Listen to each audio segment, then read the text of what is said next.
18th man's out. 18? No, Bulldogs 18th man. Thanks, mate. As well. Righto.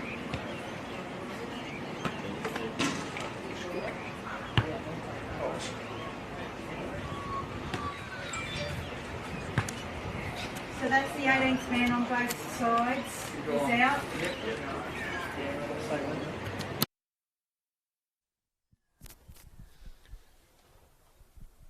Good morning and welcome to Wyong to Morriebreen Oval for the second round of the Andrew Johns Cup and the Laurie Daily Cup. Morgan Campbell with you on Bar TV, and it's very good to have you here.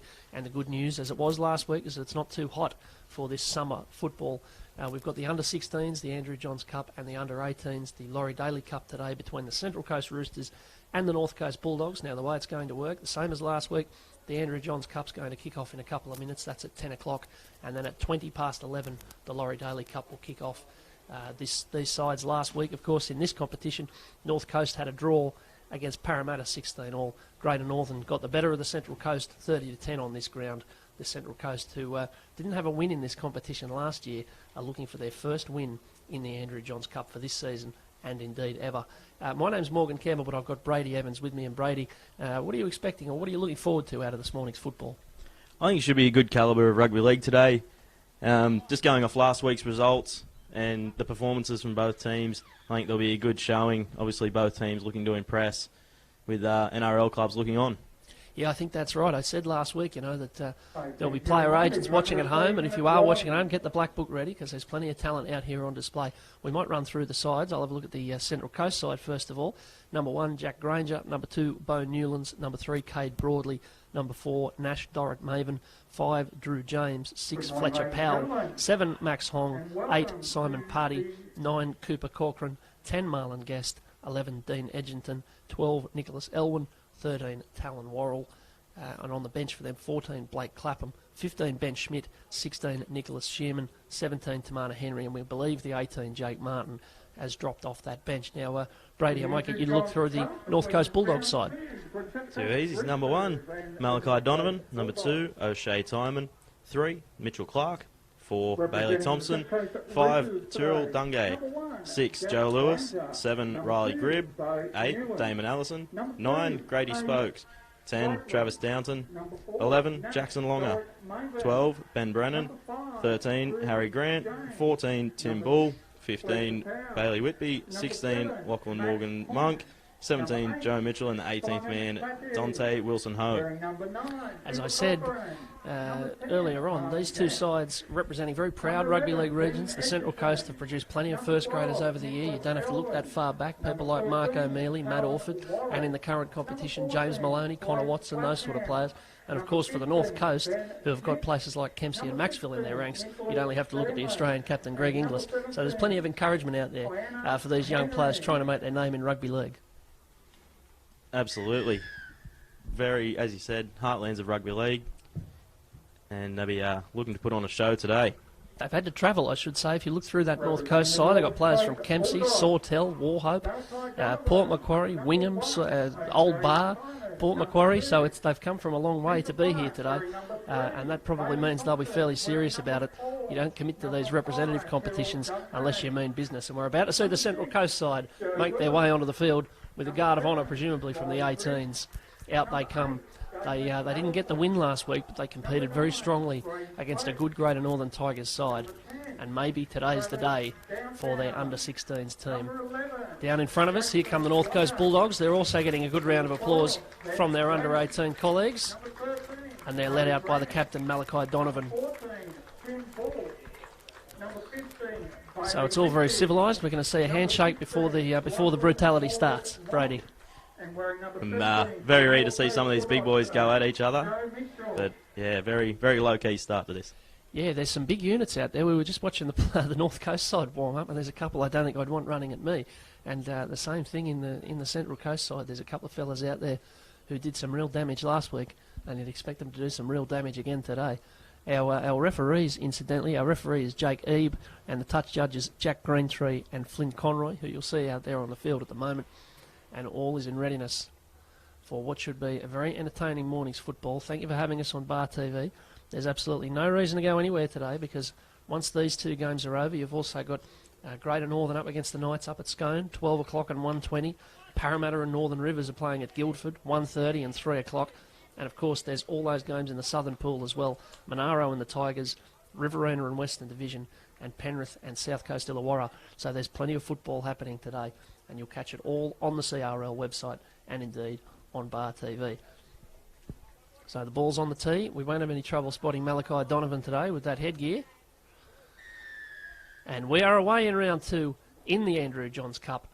And it's Cooper Corcoran who takes the first ball and sends it back to Marlon Guest, who charges into them to set the scene for us on this lovely Saturday morning in Wyong. It's overcast. We've had rain, and that might explain why in the second play of the game, Dean Edgington's dropped the ball.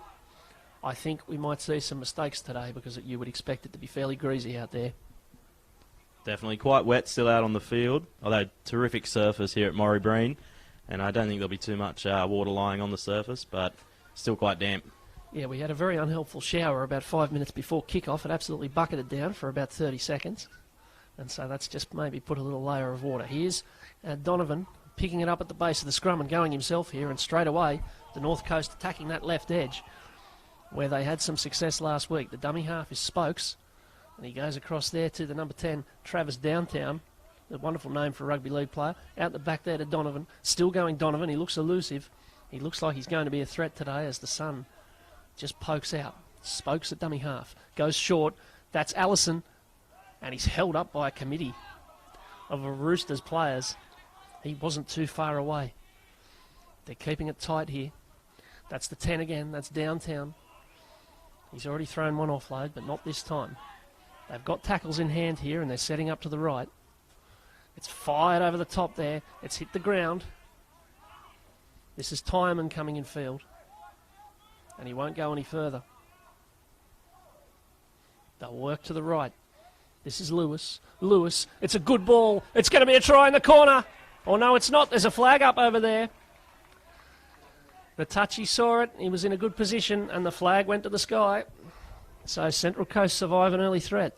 Good scramble defence there from the Central Coast. Put themselves under the pump early with an error, but have come up the goods there, and they'll be looking to complete this one. Absolutely right. There was a lot of drop ball last week in that 16th game between Central Coast and Greater Northern Region. So that would have been a big focus through the week, you would expect. As they start up again with Nicholas Elwyn, who's not the biggest bloke on the field, but he's been very willing in this competition so far. This is Party. And there's bodies going in all directions there in the ruck. On they come again with Guest, a very willing runner. And that's Worrell. And they're making decent ground here. And better set from the Roosters. It is. Here's Guest. And they're almost going to make their first foray into North Coast territory. The ball out the back was to Powell, and he sends this long, and the bounce is awkward, and it's going to trickle into touch. And nobody will mind that result. I think they've worked that really well, Central Coast Roosters. They would have been happy with that. Yeah, just get to your kick, get down the other end. They'll be looking to put Bulldogs under some pressure now. That's the way it's got to work, especially with a bit of water on the ground. You've got to play the percentages here. It's probably not a day to be zinging it from side to side. No, it's all about field position today. So on come the Bulldogs, and straight away they start zinging it from side to side. And, well, that was probably always likely once they started throwing it through the hands. I must say, I admire the optimism and the courage, but I don't know that the coach, Brendan Pellegrino, will admire that too much. No, we do like to see the razzle-dazzle footy, but maybe not so early in the day. Maybe get a feel for the match first and try and work up the field. But good opportunity here for the Roosters. Certainly is. That's the 30, just behind the scrum that you can see on your screen. And it's Fletcher Powell, who's got the ball in his hand. And Hong's at first receiver. And this is Edgington, who, again, very easy to spot. Gets an offload to Corcoran. Hong. It's now Newlands.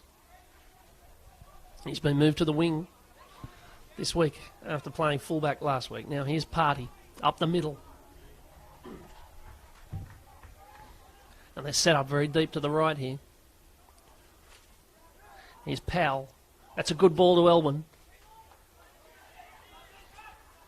And they've got options both ways. They'll go to Powell.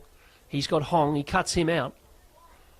And it's Dorrit Maven, who met very strongly over there by the Bulldogs' defence. They end up with 3 in the tackle. Corcoran's at dummy half again. Powell. Powell to Hong. Hong got himself into a bit of trouble there with Guest coming through. They just didn't quite have their angles right there. Here's Powell again on last. The grubber's a sure bet. It's difficult to handle. It can't be handled. I think he might have knocked that on. He tried to get it back. But the grubber's a good bet in these conditions. And they'll get another set. It's always hard for Malachi Donovan there at the back trying to pick up the rolling ball in these conditions. I think terrific kick. Great option there from the 5'8". And the Roosters set up camp down this end of the field. Well, when it's like this, a little bit of game awareness goes a long way. It was Hong that fed that scrum. Now Powell. And now Newlands. And he finds Granger, who's in the one but on the wing. Newlands named on the wing today, but playing fullback. They're going towards the touchline. He managed to get himself to ground, Jack Granger. Dorrit Maven. Still Dorrit Maven. Saw a gap. And they're only a couple of metres away. It's all building to the left. Powell. Hong. He's got Edgerton. He's got Newlands. Newlands has got numbers. Here comes Broadley. Broadley's there for the Roosters. They've opened their account in a couple of minutes. They got one opportunity up the Bulldogs' end, and they've made it count. And that's the very thing they couldn't do last week. It's 4-0 with a kick to come. That was great play, but simple play there from the Roosters. They were patient in those couple of sets they had on the line, and they've just put it easy hands out wide, stretched the Bulldogs' defence, and great play from the centre to be able to bust through. Yeah, he had a bit to do there, Cade Broadley. And he did it very well. And so the Roosters, with the first points, the North Coast are going to have to do some remonstrating behind the goal line there. How quickly a game can turn. They had their chance to start the scoring up the other end. And within, 60 seconds, it was the Roosters on the attack. Perhaps they'll be getting a few instructions from the coach now, maybe to simplify the play a little bit. I reckon that's probably right. I think the fizzing from one side to the other might be something to put away for at least the first half, maybe. Absolutely, or at least in your own half. Yeah, I think that's right.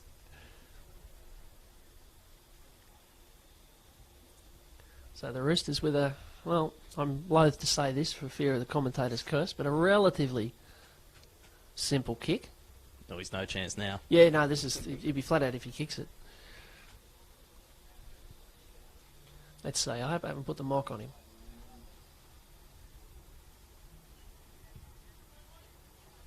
Oh, never in doubt. Never in doubt, it's a lovely kick. He hit that smoothly. Easy work. So it's Jack Granger who adds the extras. It's 6-0. And the Bulldogs have to respond here. Number 1, Jack Granger. Roosters 6, Bulldogs yet to score.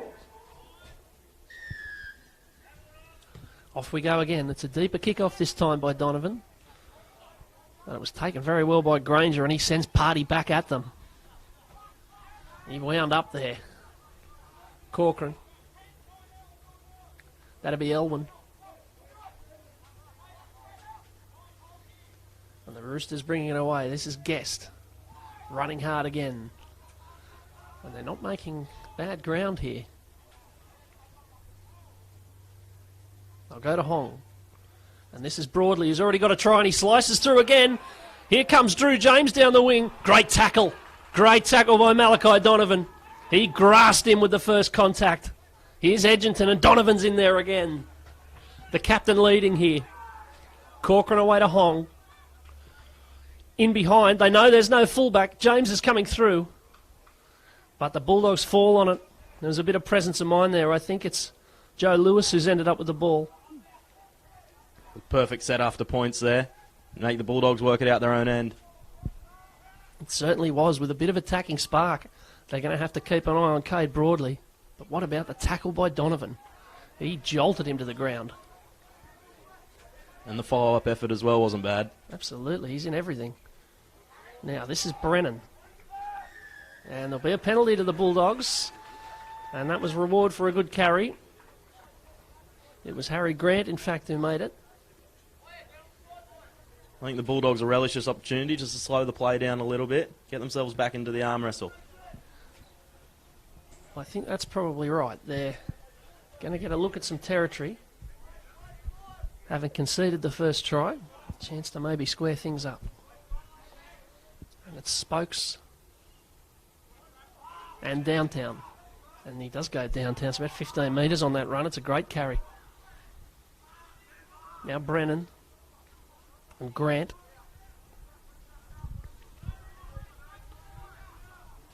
They're short to the left. They go that way. And it's the big fella downtown again. He's not far away at all. And it takes a cabal to take him to ground. Cribb. Short ball's a good one to Brennan. He's going to twist here. He's going to look for the ground. And he's found it. Or has he? Well, the Bulldogs thought he'd found it. The referee didn't. And he's the one who counts. So he'll have to go back with his tail between his legs and play the ball. Spokes. And they come to Grant. They're keeping it tight in the middle. Having been expansive in their own half, they're keeping it tight in attack. Spokes will grub her in behind. It's not a bad one, you know. I think he's got this to ground. Once again, the Bulldogs think he scored. And once again, the referee doesn't. Well, I don't think I'd want to get into a game of poker with these Bulldogs players. They're really selling it. Yeah, they're pretty confident on those few chances. They Looks like certainly we're were. going back for a dropout here. I think it might have been grounded by the defending player from the Roosters. Yeah, back between the posts. So it's not the worst result for the Bulldogs, but twice they thought they'd scored. Good couple of carries from downtown, really setting the standard for his front row. Absolutely right. Here he comes again. You called it beautifully, Brady. Here's downtown. Bang, through he goes. Great carry. He's charged at them again. Spokes and Allison. One of the things we marvelled at in all of the Country Rugby League games last week was how physical they were, how hard these boys are running at each other. Short side's on here for Cribb. Cribb finds Brennan. Brennan's got to beat a couple, but he thinks he might have done it. He's beaten a couple, all right. He had about 3 to go past Ben Brennan. And he just swatted them out of the way and planted the ball on the line. And at the third time of asking, the Bulldogs do have their try. And it's 6-4 with a kick to come. Not to be denied a third time. The Bulldogs, terrific play up the left. They just keep hammering down. They're making metres there, so why not? Why not go away from a good thing? And terrific finish from Brennan. Had to beat a few. He did. He had a lot of work to do. So the Bulldogs respond. They've crossed the line 4 times in the first 10 minutes or 12 minutes of this game. And finally they've got 4 points.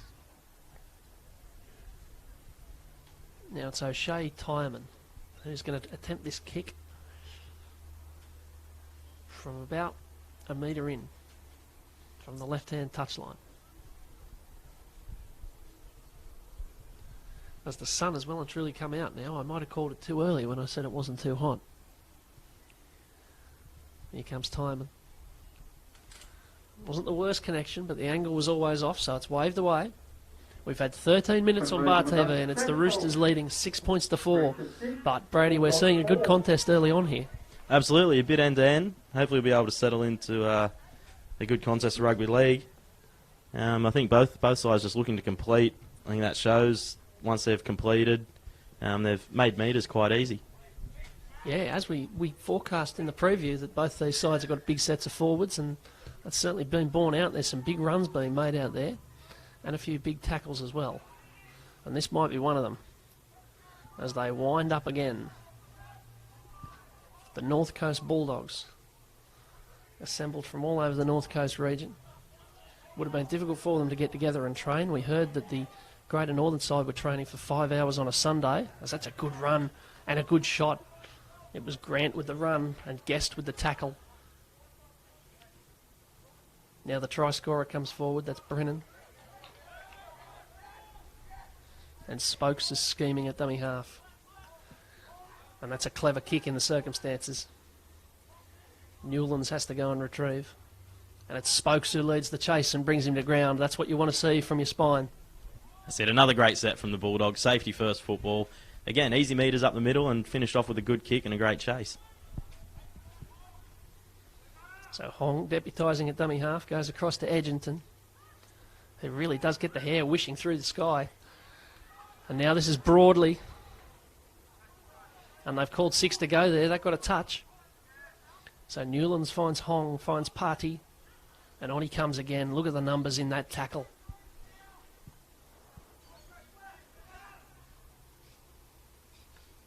And that's a beauty again. That was Grady Spokes who got hold of Worrell there and swung him to ground very abruptly. Now Elwyn with a bit of a step at the line. There's great defence from the Bulldogs, starting to stiffen up. Guest. Forwards passing the ball. Hong. Newlands. Newlands with a bit of space. It doesn't last long. He's grasped. Again, the legs tackle on the tall, rangy fullback. Now Hong. This is a clever kick. They're coming. They're coming. They're wrong-footed. Here it is. Here it was for Drew James. For just a second, he might have thought it had opened up. Donovan was wrong-footed by the bounce, which is understandable. Good recovery from Donovan. Thought he was gone there, but made the tackle around the bootlaces and forced the mistake. He did very well. There's no trouble with the tackling techniques of these North Coast fellas. They're really putting in. Spokes. Looking for runners. And finding them. And again, they're making meters after the contact. That was Allison with the run. And now Grady Spokes again. He seems to have a lot to do with this side ticking over. Cribb. Brennan showed it and went himself. And they're into the Central Coast half of the field again.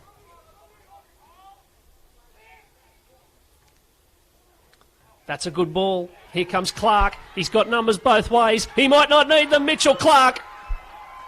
He didn't need any numbers. He just needed pace and power. And he set sail for the goalposts. And the Bulldogs have the lead. It's 8 points to 6, and that was a lovely bit of football from Riley Cribb on the edge and Mitchell Clark through the gap. Great finish as well. Once he busted the line, little swerve on the fullback and left him for dead. Terrific set there from the Bulldogs. Grady Spokes is a powerhouse in the middle. I think keep an eye on him. A terrific play. He just looks clever, doesn't he? He's one of those old-fashioned dummy halves. Picking the right time to run, picking the right time to kick, and finding the forwards out of dummy half with the passes. I think we'll look to him, particularly in the second half when those big forwards start to tire. He'll be poking around, I think, in behind the ruck. You might see a few breaks from Spokes a bit later. Well, we're early on in the season, but so you can expect players to get tired late in games. It's still February, so they won't have had that much training. As the kick is easy enough this time from Timon. He'd be happy to have them all from there. And suddenly the Bulldogs, with 12 minutes left in this first half, are out to a 10-6 lead. Of course, in the Andrew Johns Cup, each game goes 2 30-minute halves. Later on in the Laurie Daily Cup, 2 35-minute halves. So it all happens fairly quickly in this 16s competition. It's Morgan Campbell and Brady Evans with you on Bar TV for the CRL. Bulldogs firmly with the momentum here. I think if they can get some more points on the board, they'll be hard to stop. I reckon that's right, as Granger sends this into the sky. And look at this run. Off the back fence. Whack. He charged at them and got grassed. That's the kind of forward contest we were talking about as Donovan goes for a little snipe. Look at him go, and the crowd get excited when he gets the ball. They're looking for it again. They've got big forwards and fast backs, this North Coast side. Now Cribbs and Brennan. Listen to the contact. We can hear it from up here in the box as these fellas clatter into each other. Cribb again. And Lewis. And that's the 11. That's Jackson Longer.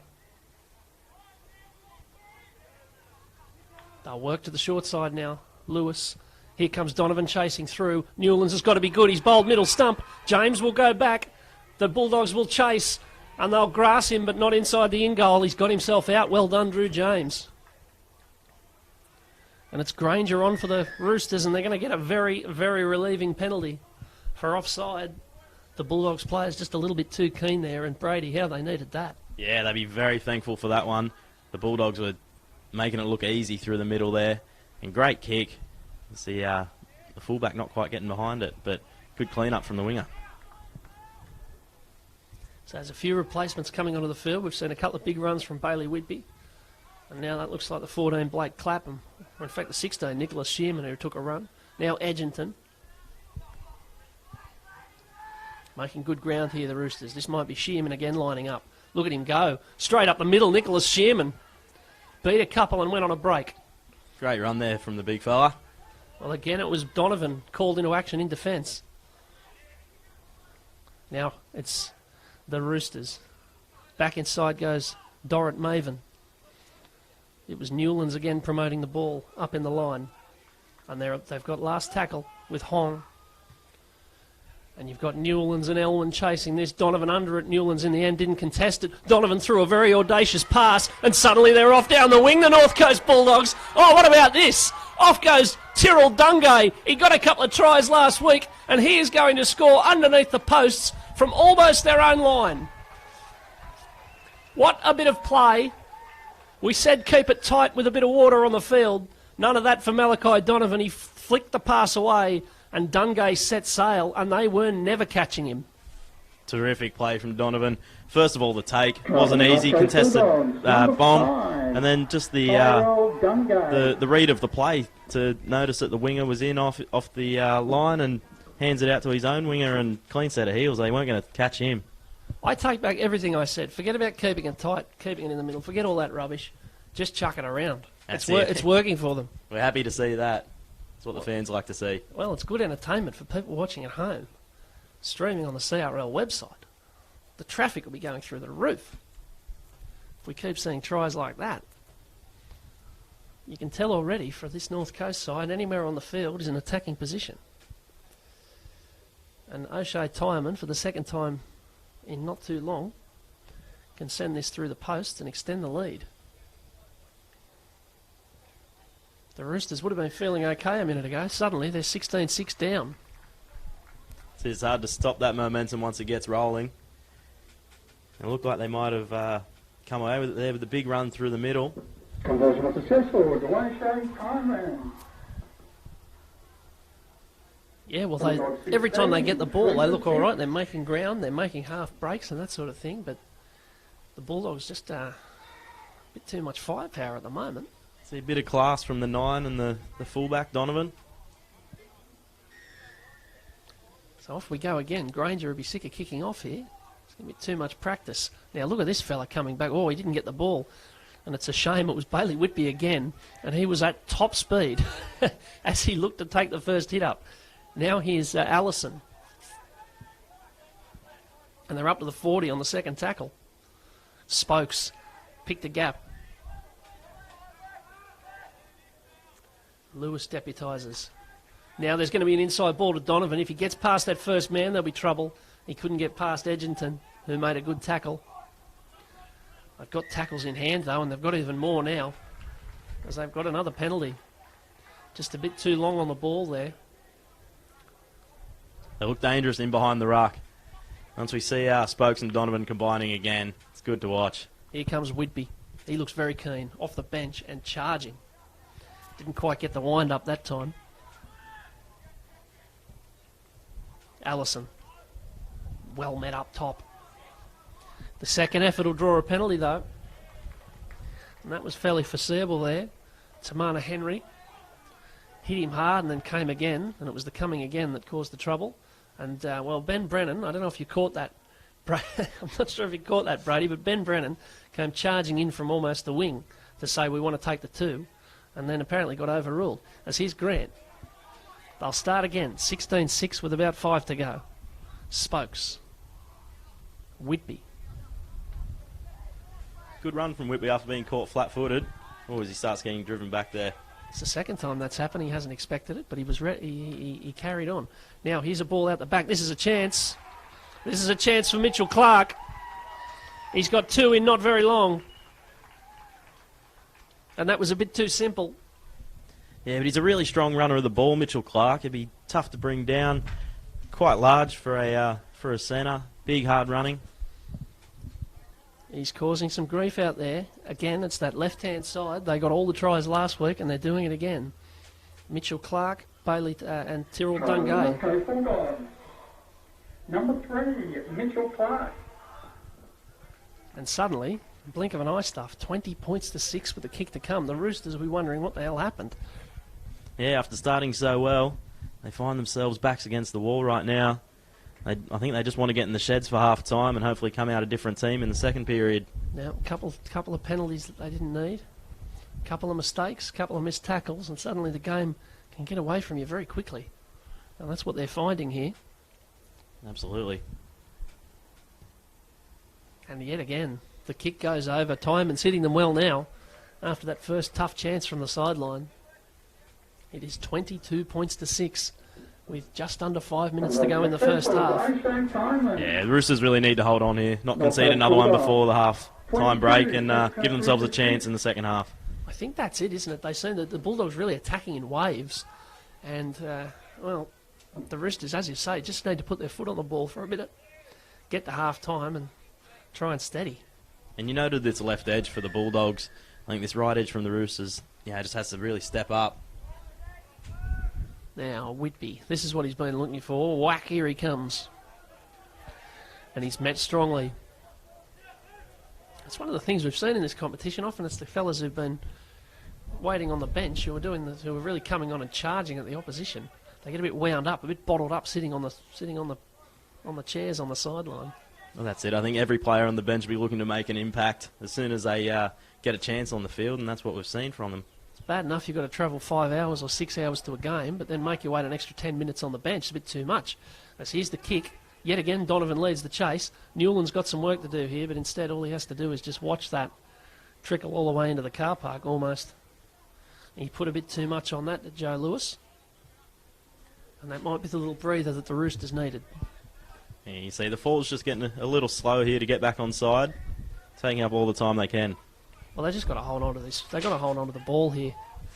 They've just absolutely got to get to fifth tackle.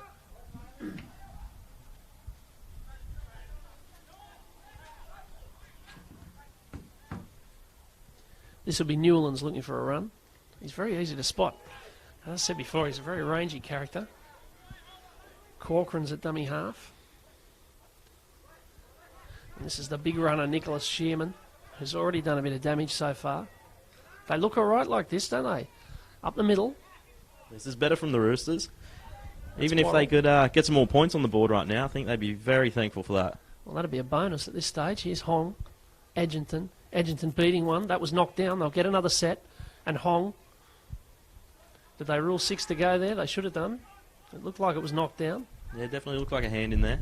Edgerton again. And they're going to get... Oh, dear, it's going against the ball. Well, they've ruled a bad play, the ball there. He took a long time to do it, to Jake Ebe. But that's, well, pretty well exactly what they didn't need. They might have just had a little look at the try line there in a couple of tackles' time. And they've finally seen a bit of the ball, the Roosters, and shot themselves in the foot a little bit. I think one big defensive set should get them through to the half. It's going to need to be. They have 2 minutes to hold their line. Got another substitute onto the field. In the old, that looks like the old Tony Martin used to play centres for the Storm in that headgear. That's going back a very long way. As here's a good run from Harry Grant.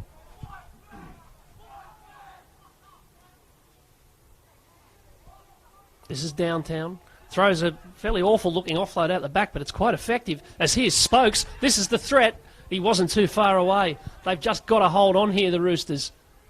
There's going to be another big run. It's dumped out the back. They will hold on. They'll get away with it, just barely.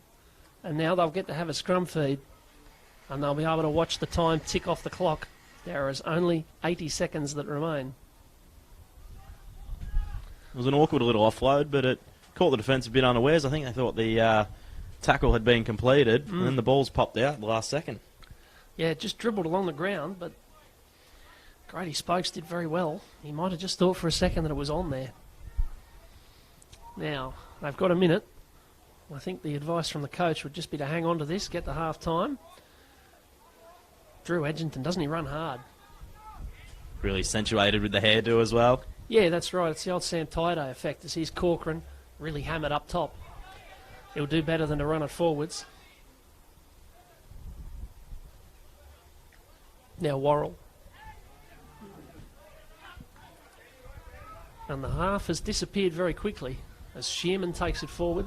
And really the game has disappeared very quickly for the Roosters. They were in a real position of control at 6-0. They looked good as they put this to the sky with 20 seconds left. Will there be anything to come on? Well, no, Dungo's taken over there. And the Bulldogs, you would think, and I say you would think, will just see this out. As it was Clark running hard. 5 seconds left. Last play. And it's Downtown who throws an offload. I thought they wouldn't be able to help themselves. They might think about another offload. They do. Here they come, the Bulldogs. And the siren goes for a second time as if to say, listen, boys, go off and have a break. And that's probably fair enough. It's been a very strong half from the North Coast Bulldogs. They're entitled to be very pleased with themselves because from a 6-0 deficit at about the quarter mark, they charged into the Roosters and find themselves leading 22 points to 6 here at Moraybreen Oval. Brady Evans, a couple of thoughts on the first half before we go to a break. Well, that left edge from the Bulldogs wreaking havoc. That's their main attacking option, and why not if it keeps working? I think the Roosters will be looking to really stiffen up their right edge defence coming out here for the second half. Well, it's been entertaining at the very least here at Moraybreen Oval and pretty good quality all told. It's the Bulldogs 22, the Roosters 6. We'll be back in a few minutes for the second half on Bar TV and on the CRL.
Welcome back to Wyong. It's a much lovelier scene than we had when we first went to Ware at about 2 minutes to 10 this morning, when it was grey and cloudy and there was a spit of rain about. Now it looks absolutely magnificent.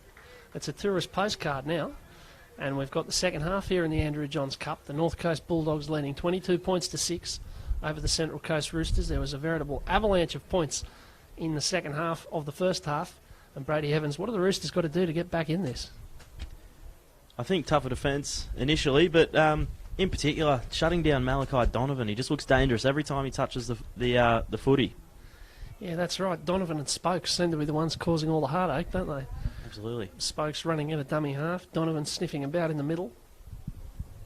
It's causing a great deal of angst to that Central Coast defence, and then they've got some real sharp attacking weapons on that left edge with Mitchell Clark and Tyrrell Dungay.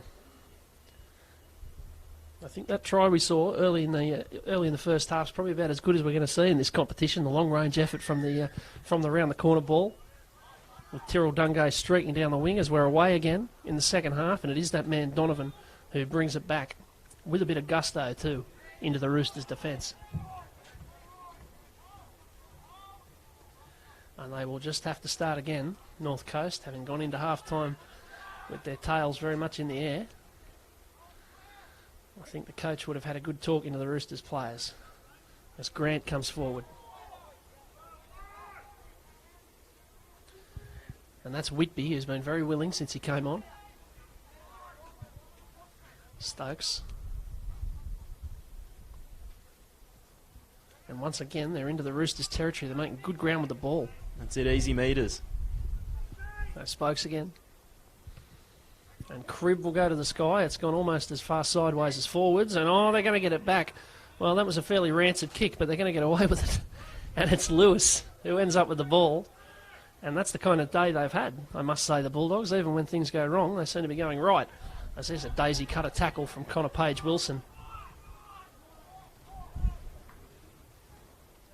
I think the breeze picking up a bit out there with the Roosters this half. It is. It's playing havoc with my papers here. As they go to the left. This might be Whitby again. Plenty of tackles in hand here, and they've got options both ways. They're looking towards Cribb. They go that way. It's going to be that left edge again with Clark. He's evasive from close to the line. He's not going to get there this time, though. They've got a few if they want to go the short side again. They don't. They go to the centre. And it's the old give it to a big bloke, see what he can do. And I tell you what he can do. He can slam it on the try line. Well, that play's as old as time. And it's a bit of a Bulldogs special in the NRL. And it's paid off for them there. It's 26-6 kick to come. And they are kicking away here, the Blue and Whites. Yeah, they look good, the Bulldogs. That's always going to be hard to stop so close to the line. Big body with plenty of momentum. And the good technique as well to be able to slam it down, get the arm free. That's right, a bit of upper body strength, twisting and turning and getting the ball to ground. And suddenly the gap is 20 points. And that seemed inconceivable at the 15-minute mark. Yeah, absolutely. The Roosters starting very strong. They need to lift a bit here, or we could be on the back end of a very ugly scoreline. Of course, they had a 30-10 loss last week. And it's Tyman who's got the kick lined up.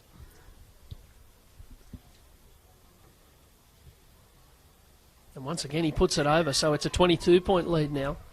28 points to 6. North Coast with the lead here. And, well, the Central Coast have got to pick themselves up here because this, as you say, Brady, could get a little bit ugly. And there seems to be no stopping the Bulldogs. Those big fellas making easy meters through the middle. We'll see if they can do the same with this set.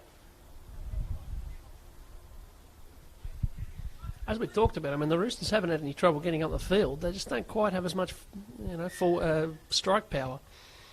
As I see up the back there, Nicholas Shearman, who made a couple of good carries for them, is making his way off. He's walking along the dead ball line there and looking a bit sore. So that's a loss for them. They might be down to 16 here. They might have lost one of their more powerful forwards.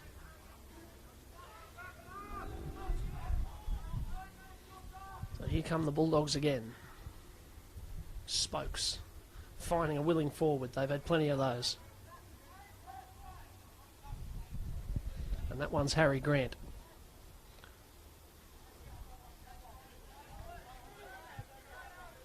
That's someone we haven't seen too much of there. Jackson Longer in the 11. Didn't get the chance as the attack wasn't really focused his way. And now there's a half break. And they're into Roosters territory again. Spokes just dinks it into the corner. And this is going to be a job for Jack Granger, who is back at fullback now, wearing the 1. We saw Bo Newlands playing that role in the first half, but it seems like they've swapped back. He's met with an absolute wall there. Great chase from the Bulldogs. Yeah, that's right. Spokes has been doing a lot of those kicks out of dummy half, and they've been coming up all right for them. That was Newlands. This is Corcoran, and that was going to be Paddy. In the end, it's not. It's Tamana Henry who ends up with the ball.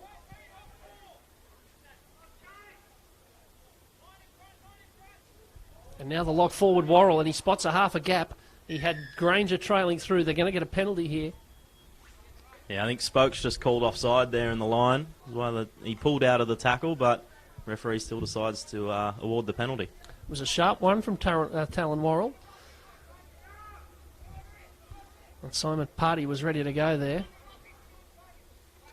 And they know what's happening. Doesn't mean they can stop it. Look at the size of the big fella. Bang, bang, bang. Up towards the 30. Corcoran with options both ways. He chose to go to Hong. He might regret that. It wasn't a great pass. Now Granger. They still haven't quite made the 30. Here's Edginton. Oh, up they come. That was Grant making good first contact. Henry.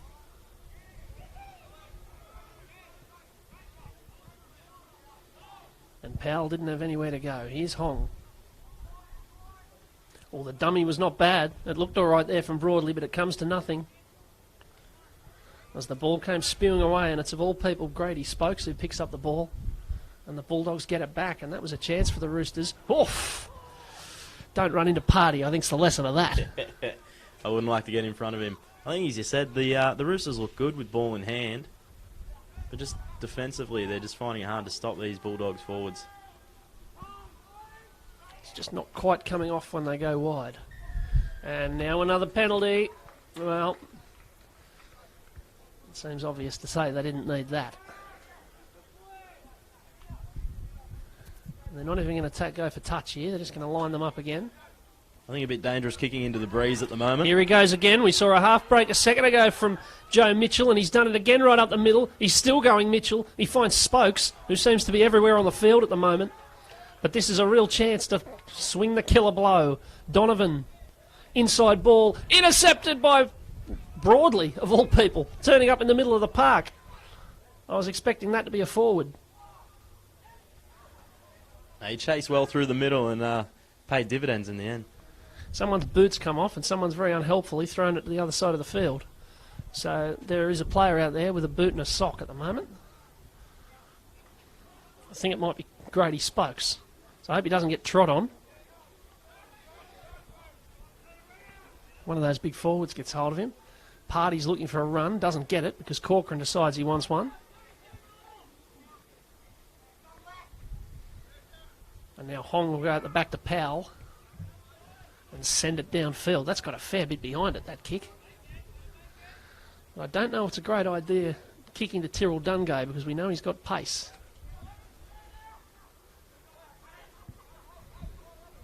And the Bulldogs forwards are back in numbers. Setting up again. So we see Grady Spokes' boot being returned to him. Yeah, he's a boot and a sock still at the moment. He's continuing on. It's wet out there too. That's going to be very uncomfortable, I'd thought, for the rest of the game. As the Bulldogs come forward.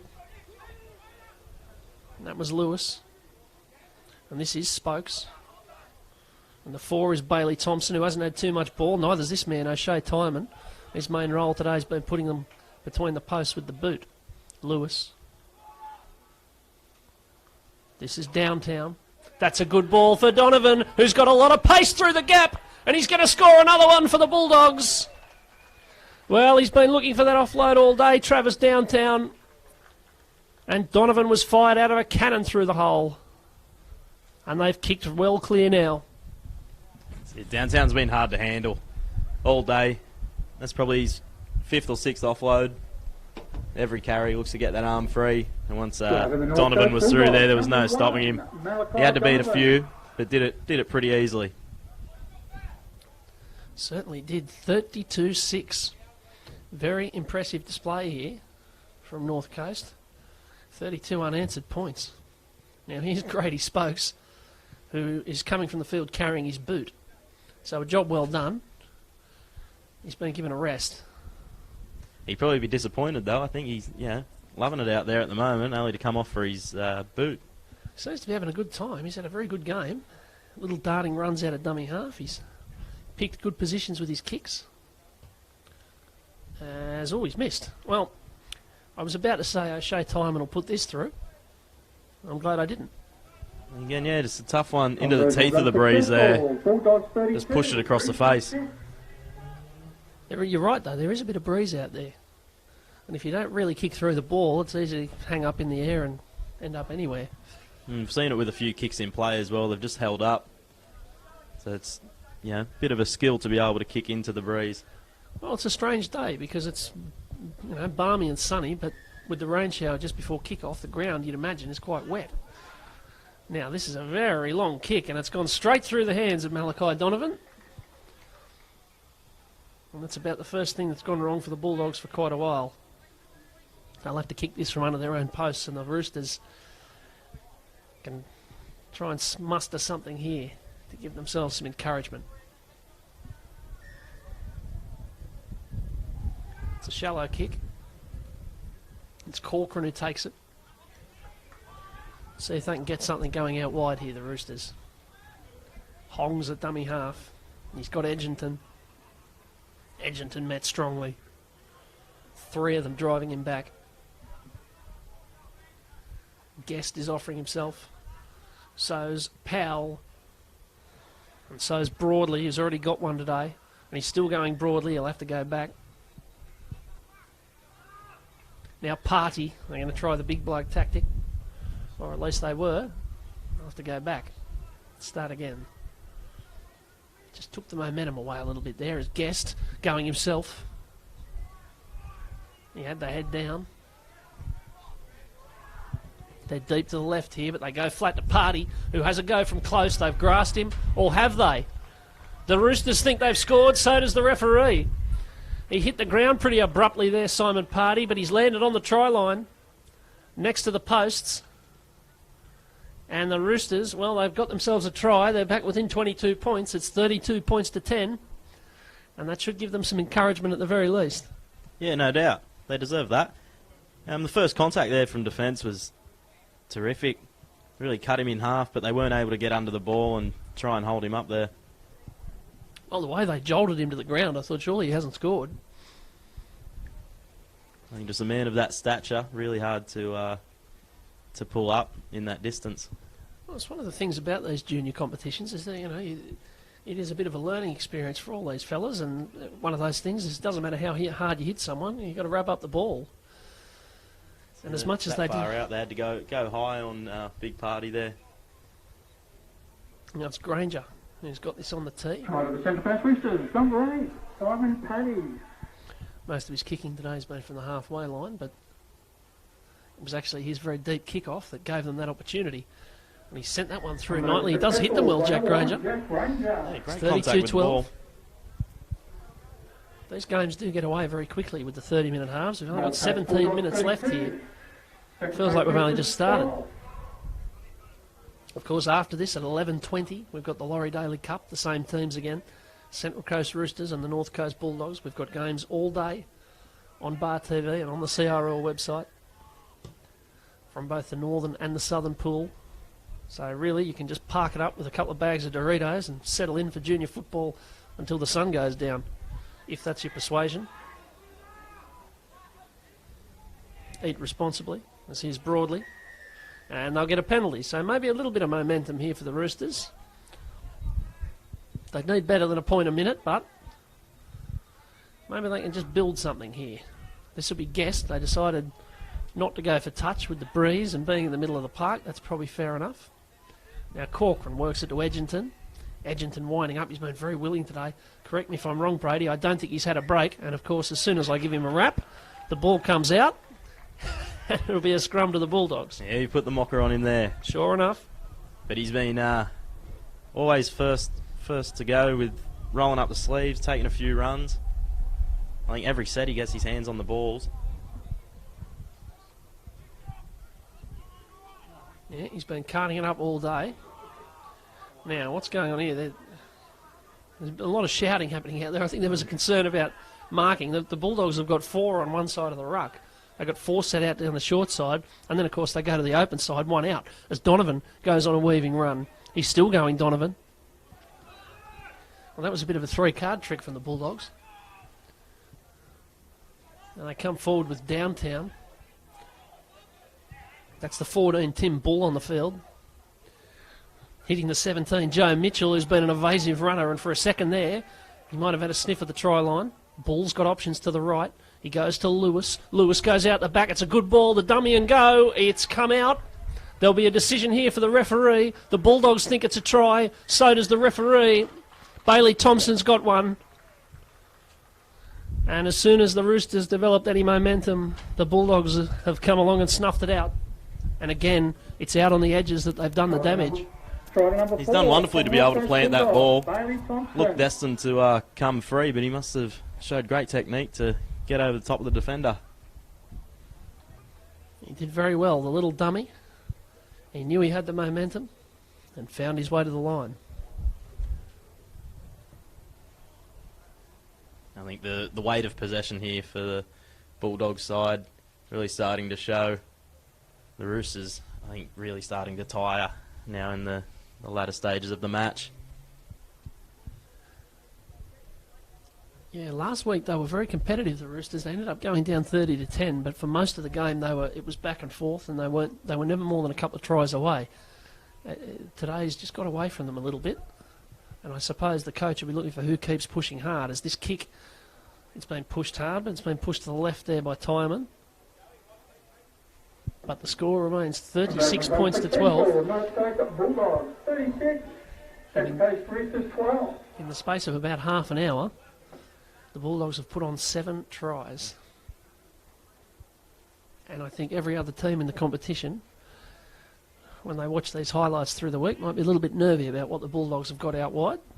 No doubt. They needed it. They had a draw last week. It's only play 4 games in this competition, so if you lose one early on, as that one's going to go dead, well, they're having trouble off the kickoffs, this Bulldogs team. I really don't think they're judging the breeze very well. Obviously, the receiver there just ended up under the ball. It's gone straight over his head. Well, away we go again. And this one's sent screwing towards the touchline. It's picked up over there by Elwyn. The Roosters can look for more points. That's the 15 on the field. Ben Schmidt finding Guest. Guest looked for the offload. Thought better of it. Elwyn again. He's very willing. He's not that big, but he runs hard. And they're right on the line, and I'm craning out the window to make sure I can see that corner as Guest. They're keeping it up the middle. They've got Schmidt at first receiver here. And he passes to Party, trying to repeat the trick of a few minutes ago. Not this time. He's repelled. Corcoran. That was Clapham. This is Powell. And it's been turned over. In fact, it's last tackle. So they just miscounted there, the Roosters. Thought they had one more than they did. And it's going to be the Bulldogs' ball here as time's ticking away. There's 11 minutes to go. I think they would have really loved a chance for an attacking kick there. Yeah, we saw them in the first half using the grubber to good effect and the little chips in behind, but they deprived themselves of that opportunity. Now here's Downtown, looking for the offload and finding it this time. That's Cribb, the halfback, coming forward. And yet again, within a couple of tackles, they're into Rooster territory. Lewis. Thompson, already got a try. Now Tyman.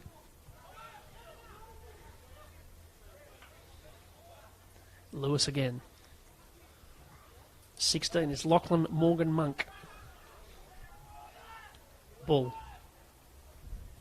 Now Lewis jamming it in behind. There's a couple of chases there. One of them's Bull. He needs to watch the bounce, the young fella in there. He gets it and gets back into the field of play. He did quite well. Now we get a penalty as well. So that was nice work from Jack Granger. Showed good awareness just to find the turf. Didn't try to take on the defenders. So he could have easily been pushed back into his own in-goal.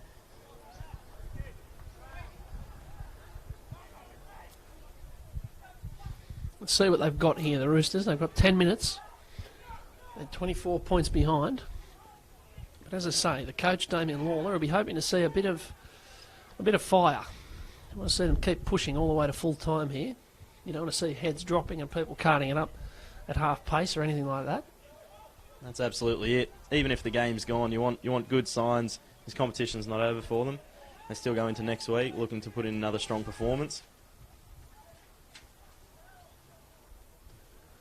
As here's Edginton. The Bulldogs repeating what they did last week of having to come from behind. They were 8-0 down against Parramatta, ended up drawing 12 all. Oh, 16 all, in fact, pardon me. As here's Donovan, weaving and running, and still going after beating a couple. He's got pace and power, Malachi Donovan.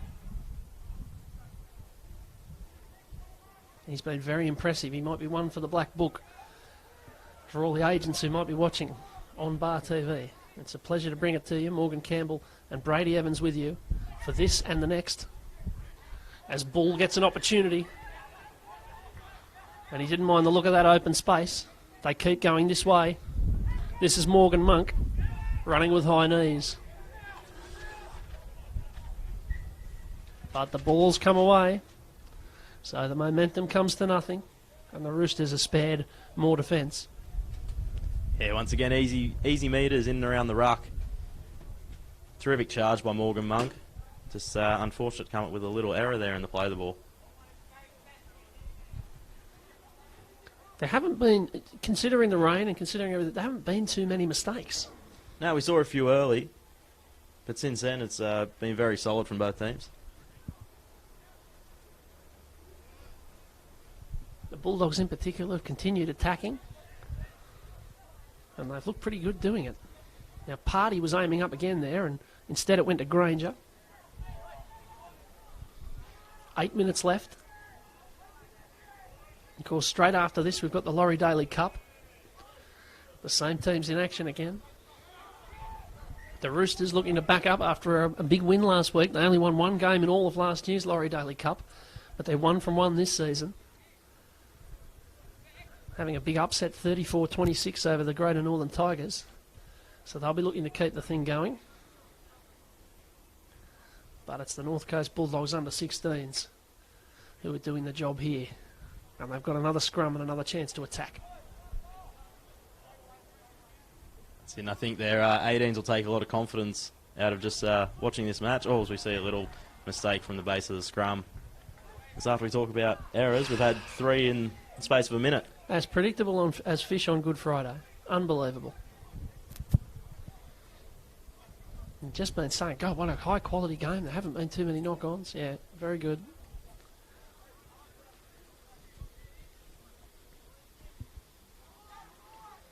So Corcoran away to Newlands. And that hasn't turned out too bad for the Roosters. They're calling high tackle there. I don't think it's a bad appeal, actually. He got one around the neck. Elwyn now going forward. He's clattered by Donovan around the rib cage. He went straight to ground. The fullback knocking over a second rower. Now Party running hard and being met hard. Still plenty of sting in the game. They'll cut and come again.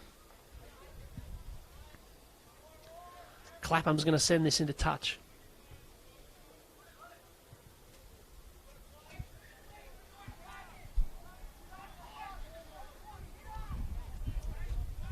So Corcoran tapping and finding Elwyn. And it's still Elwyn. Can they get another try, the Roosters? They're very flat in the middle of the park. That's Guest. Still Guest. He's fighting and scrapping with them. Now they're set deep to the right. They'll go that way with Powell. And Powell thought better of the numbers out wide and came back inside. The centres didn't like it too much. Now Broadley, going himself Broadley. It's not a bad run. They still haven't really launched an attack. Corcoran will go himself. He thinks he can score. He's mistaken. And there's a penalty. And they'll get another chance. This is better from the Roosters. Good play, starting to test the Bulldogs' defensive line. Hopefully they can cross the stripe here, try and finish strong in this match. Well, they need to see what their backs can do. I think a few of them are getting frostbite out there. Here's Party. Big run. Drops the ball. That's big defence from the Bulldogs. The fact that they're 24 points in front with 5 to go hasn't slowed them down one bit. Simon Party lined up and charged at them. And they said, here, have a bit of this, big fella. And out came the ball. And that's the kind of thing that will be pleasing to the coach. I think Brendan Pellegrino, all told, they have to be pretty happy. Absolutely. They're not content to just put the cue in the rack, the Bulldogs. I think they're going to play out through to the full-time siren. Well, that full-time siren's only 5 minutes away here. 36 points to 12. But I think you're right. I think they'll want to have a go here. And there's a lot of screaming of encouragement from the Roosters players saying, whack him, put him on his back. But I think it's easier said than done. That was a great charge from the base of the scrum. From Damon Allison, who's back onto the field in the 8. Now there's an attempt at a Cumberland throw from the Roosters. You don't see that so often. Now Downtown. Hasn't he had a good game? He's been dangerous with every carry. He has, and he's got an offload. Love to see that from a front rower. Now Cribb running to the line and passing. And Clark had a bit to do there, did it well. And he finds himself still going, Mitchell Clark. He might have dropped that and then he got it back. They're going to let him play on. Now Bull jinking from dummy half. And they'll get another penalty. So they'll get a chance to launch some late fireworks here in the time they have remaining. There's conflicting instructions, I think. Some people are saying kick it, some people are saying tap it. I think the tap it calls one out.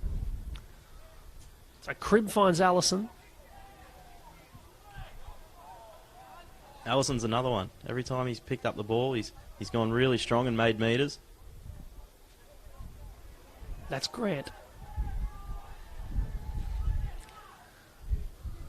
That's the 16 Whitby, and that's going to be a penalty against the ball. I think he's got him for another play the ball. They've been very harsh on this, the referees, in both rounds of this competition. They want the ball played correctly. We saw a lot of penalties for this last week, and we're seeing them again here. That's the second one that's been blown. And now we've seen a fairly scratchy kick for touch find its way somehow over the sideline. Well, I guess it was effective. It made its way there. Yeah.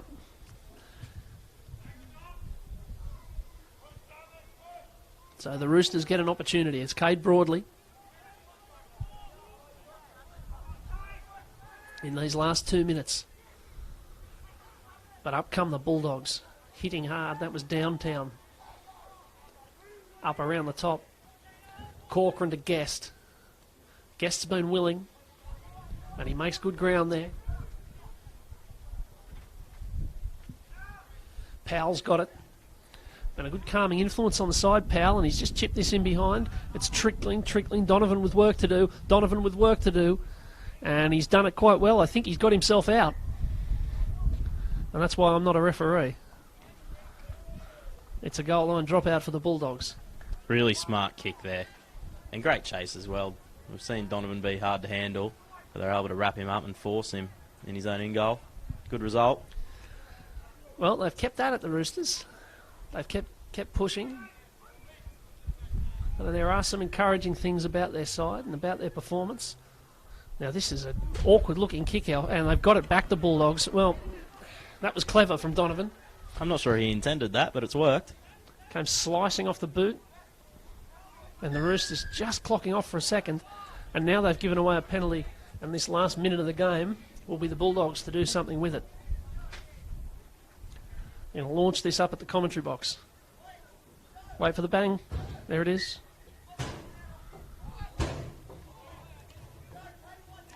We are in a little bit of a hazardous spot for kicks for touch up here. We nearly wore one last week in I think it was the Daily Cup game.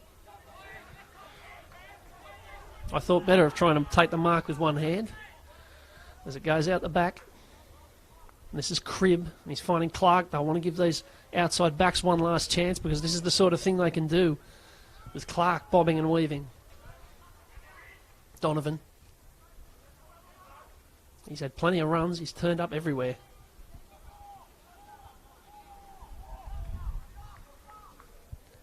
Last 15 seconds. They'll take one hit up with Mitchell, and now maybe they'll try and set something up. They're going to go up the middle with Downtown instead. He looks for the offload. It's not a baddie either. They'll have one last play in the game, leading 36-12. It's Bull. It's Cribb. It's still Cribb. He's got space. It's a ball out the back. It looked for Downtown. It found Harris instead. Harris will go in, but there's a forward pass in there. And that will be the end of a very, very good showing from the North Coast Bulldogs. They richly deserve the points today. The Roosters got the first try. They looked like they had things pretty much in hand, but the Bulldogs came sweeping past them towards the end of the first half and then kept the run going in the second half, and they finished off scoring 7 tries to 2. 36-12 winners today, and Brady Evans, as I say, you'd have to think they deserve it. Absolutely, really impressive performance from the Bulldogs. I think there'll be a few other upcoming opponents for them. Pretty nervous about that. Looking to shut down the likes of Spokes and Donovan. I reckon that's right. They don't look like a side you'd be happy to come up against in the later rounds of this competition. And, well, that's about it for this game. We won't be away too long. The Laurie Daily Cup starts in a few minutes. It's the Central Coast up against the North Coast Bulldogs. But Brady Evans, thank you very much for joining me at this game. And we'll be back in a few minutes for the Laurie Daily Cup. In the Andrew Johns Cup, it's the Bulldogs 36 defeating the Roosters 12.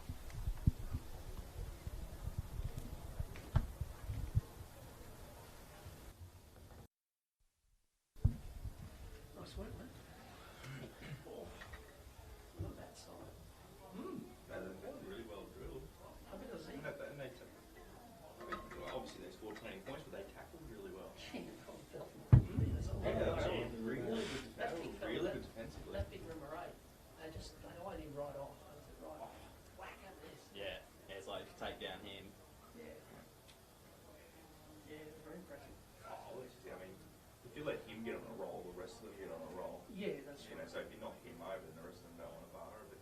But like with most Yeah, there's always if you belt the biggest always kid, one well, Lost Yeah. trouble there. yeah. No, but there was a couple of guys in that North Coast side that looked like the 9 was really good. He was clever, the Northern.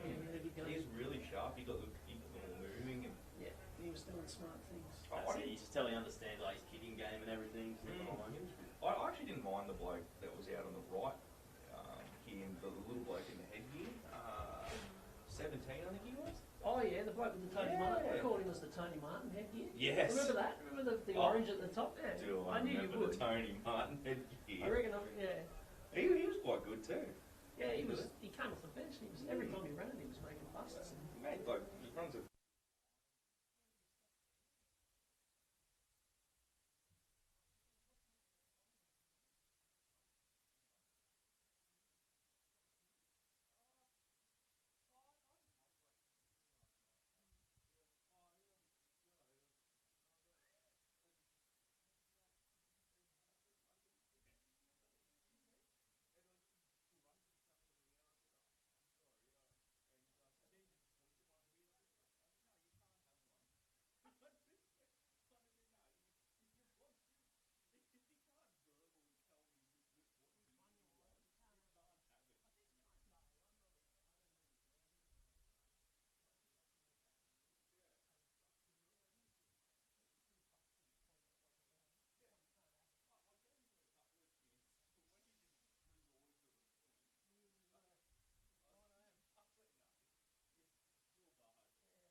3-minute warning.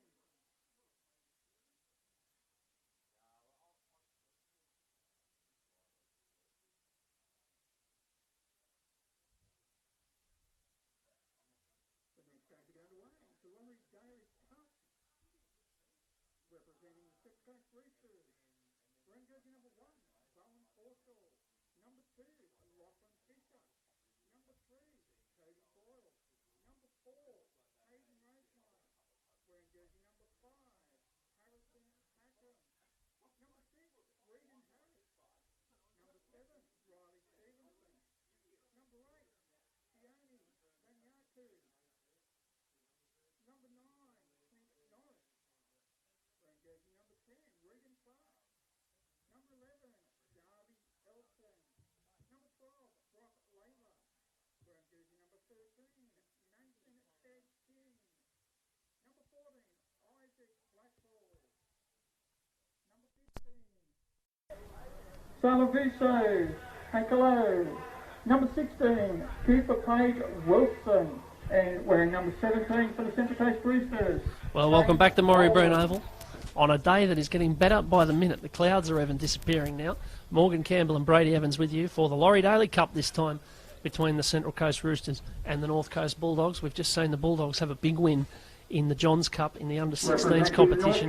But in the under-18s, it's a new game and it's 35 minutes each half. I'll take you through the Central Coast side. 1, Bowen Forshoe. 2, Lachlan Fisher. 3, Cody Boyle. 4, Caden Rosemire. 5, Harrison Packham. 6, Regan Harris. 7, Riley Stevenson. 8, Sione Vanuku. 9, Clint Norris. 10, Regan Clark. 11, Darby Elton. 12, Brock Laver. 13, Nathan Keg King. The bench, Isaac Blackhall in 14, 15, Suli Vanusi Hakalo, 16, Cooper Page Wilson, and 17, Tane Boland. And Brady Evans, I might get you to go through the North Coast side. So the North Coast line up like this.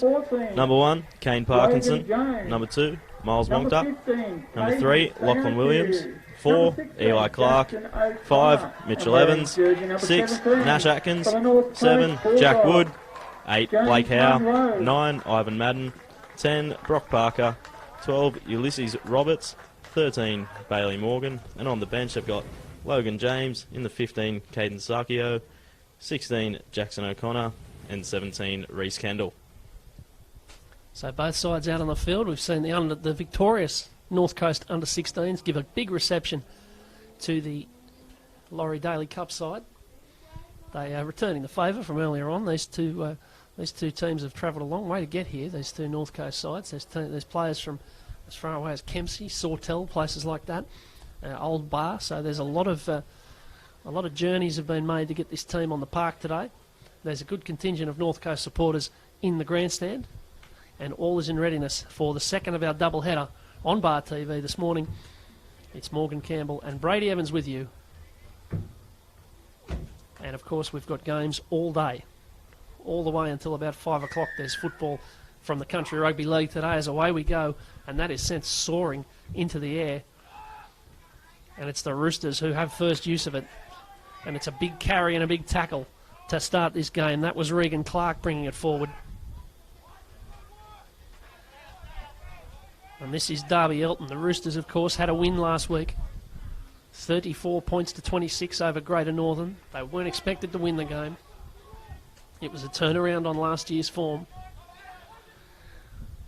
While as they did in the 16s, North Coast had a draw with Parramatta. So if they don't win today, it's going to be very difficult in this short competition to get themselves home, get themselves into one of those two semi-final places. And this is Regan Harris sending it downfield. And the Bulldogs get their first chance. And everything looks pretty clean and slick from the Roosters in that first set of 6. That's it. Strong start. Just what you need to start the game. Good carries by the big man. And a good kick to finish. That was a good carry by Eli Clark. It's the backs for the Bulldogs getting involved. And here's another one, Mitch Evans. And they're into the Roosters half already. Atkins.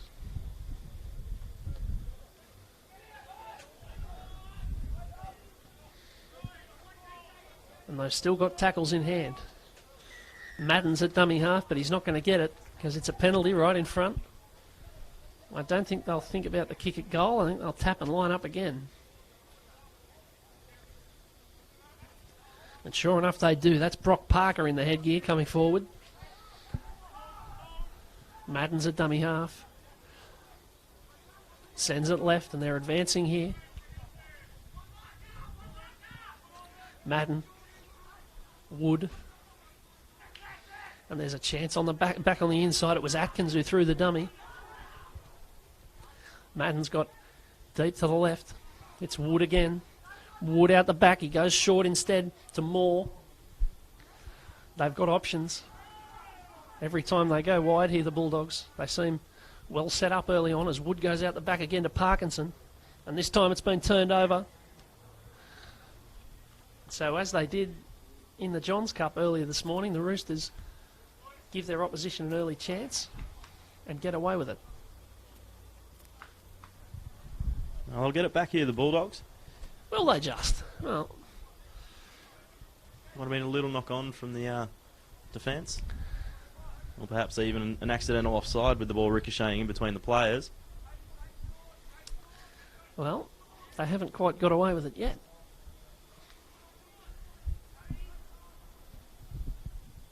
So it'll be Wood to feed the scrum. Parkinson picked it up and found Atkins, who was grasped really well around the legs. Now Madden. And the big fella out there, that's Ulysses Roberts. Had a snipe at the line. Madden's got the 8 there. He goes burrowing towards the line, Braden Howell. And he's held up. Good defence from the Roosters on their line. Great technique up top. Just able to wrap up the ball around the chest and hold him up. So it's Atkins. And that's Parker. There's a lot of headgear in this Bulldogs front row. Wood. Parkinson. Still Parkinson. That's a really good short ball. And Eli Clark's going to use his momentum and crash over the line. And the Roosters, well, they gave away that penalty, gave the Bulldogs a chance. And after a couple of attempts, they've taken it. It's 4-0. Coast Bulldogs. I think we can already see from the Bulldogs this preferred left edge. Great structure when they get the chance to run a bit up the right while the left gets set, and it's come off for them there. Certainly hasn't, didn't he? Hold it up, hold it up, hold it up. Well, Kane Parkinson there, going to the line, getting the defenders on their heels, and sending Eli Clark over for the try. And now he's got the opportunity to convert the try that he helped set up.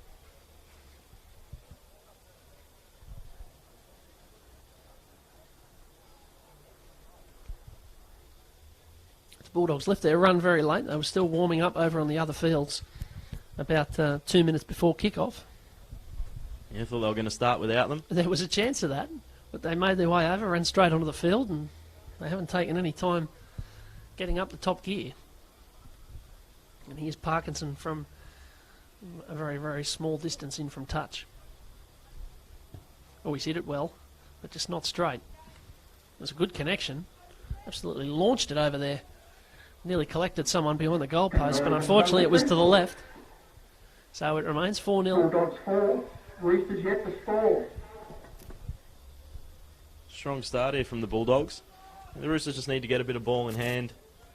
See if they can get the momentum back on their side and set up camp down in the danger end.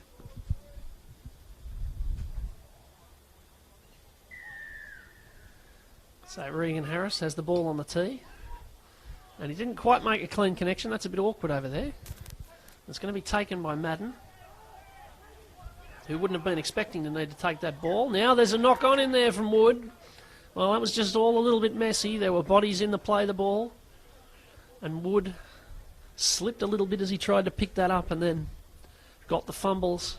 And so the Roosters, as soon as they conceded one, have a chance to reply. That's it. Terrific chance for them here. Good result.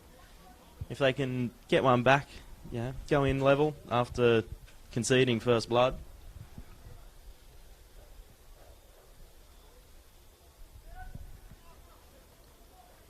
So Stevenson Played fullback last week, but with Lachlan DeBellis out of action this week, it's into the halves for him. He scored a belter of a try off a scrum kick from their own quarter and showed a lot of pace. But he's up in the line today.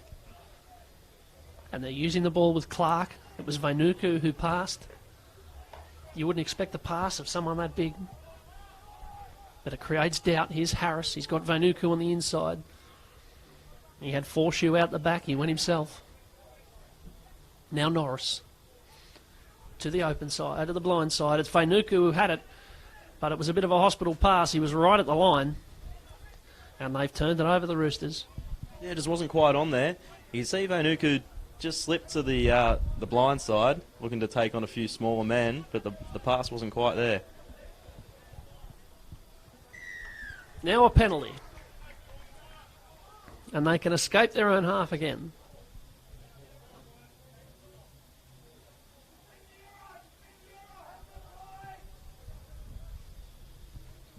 Watch out. Oh no, that's got good distance on it. That won't trouble us up here in the box. That's a good hefty kick. They're up to the 40, the Bulldogs.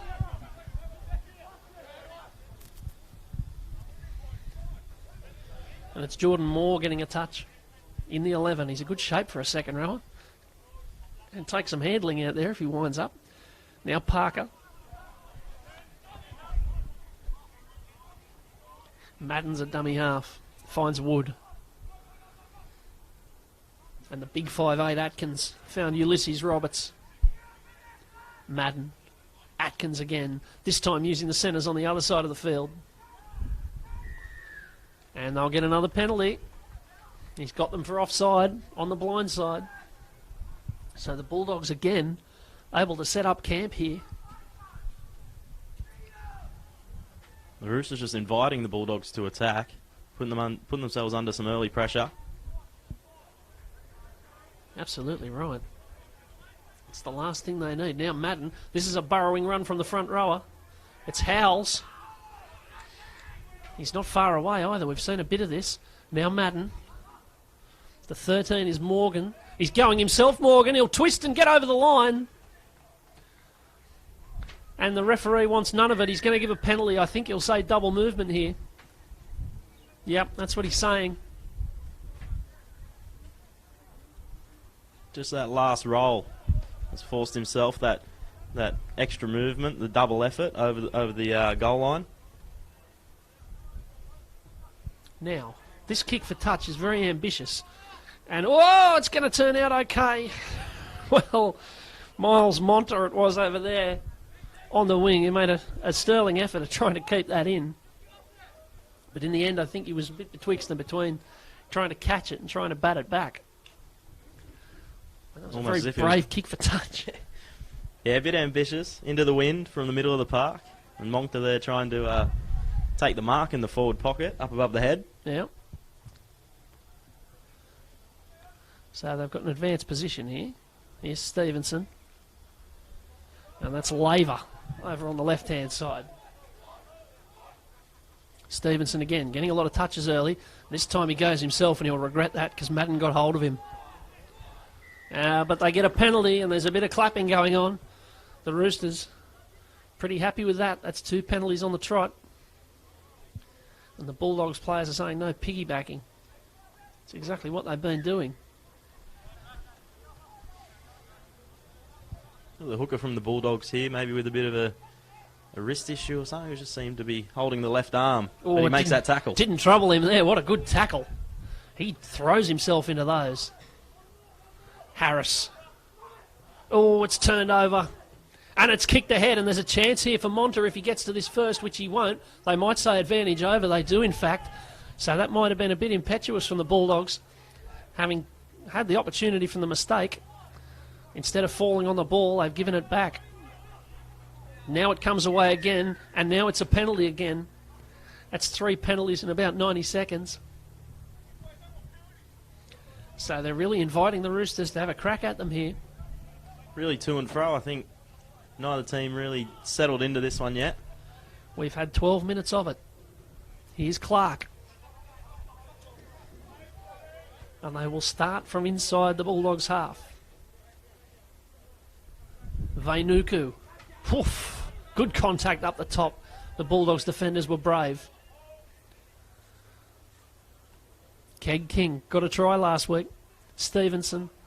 Now Forshoe. And Boyle. He had a good game last week as well. And they're almost up to the 20, you can see there. Stevenson. Laver. The right centre, Caden Rosemire, is yelling out Regan Rooster. I'm not quite sure what that means. Norris. In fact, that's Boyle over on this side. We'll see what Regan Rooster means in a minute, I suppose. Here's Vainuku going himself. Here's Keg King. We saw this partnership last week. And it's very nearly worked for them again. They like to pass the ball, these Roosters forwards. Harris is behind the ruck. He gets it.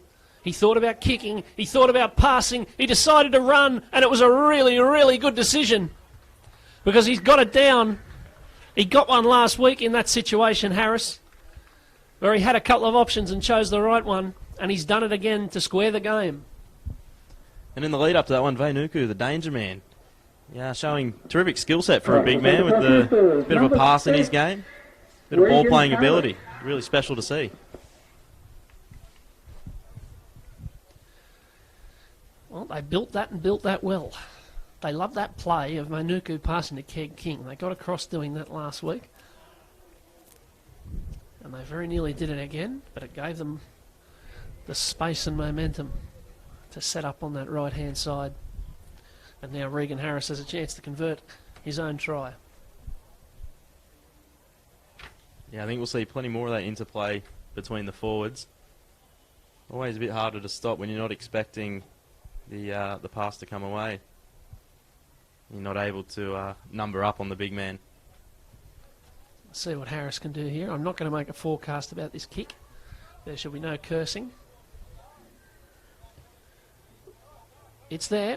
It's swung late. It's ended up near the corner flag, but it went over. So the Roosters have the lead here, 6 points to 4. And the Bulldogs, having had all the running early, gave a few penalties away, made a couple of mistakes and invited them back. That's it. The Roosters have weathered the early storm. We'll see if they can finish this half a bit stronger than their opposition.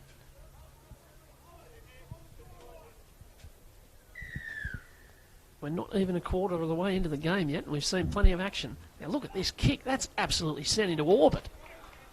And he's done really well to trap that with his feet there, Darby Elton. He didn't get a hand on it, but that was into the skies.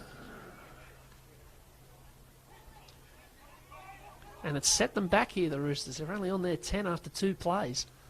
Now they'll go to Keg King.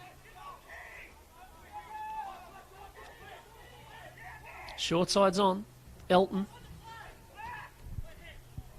There's a willing run at Darby Elton. He got the last try last week to seal the victory.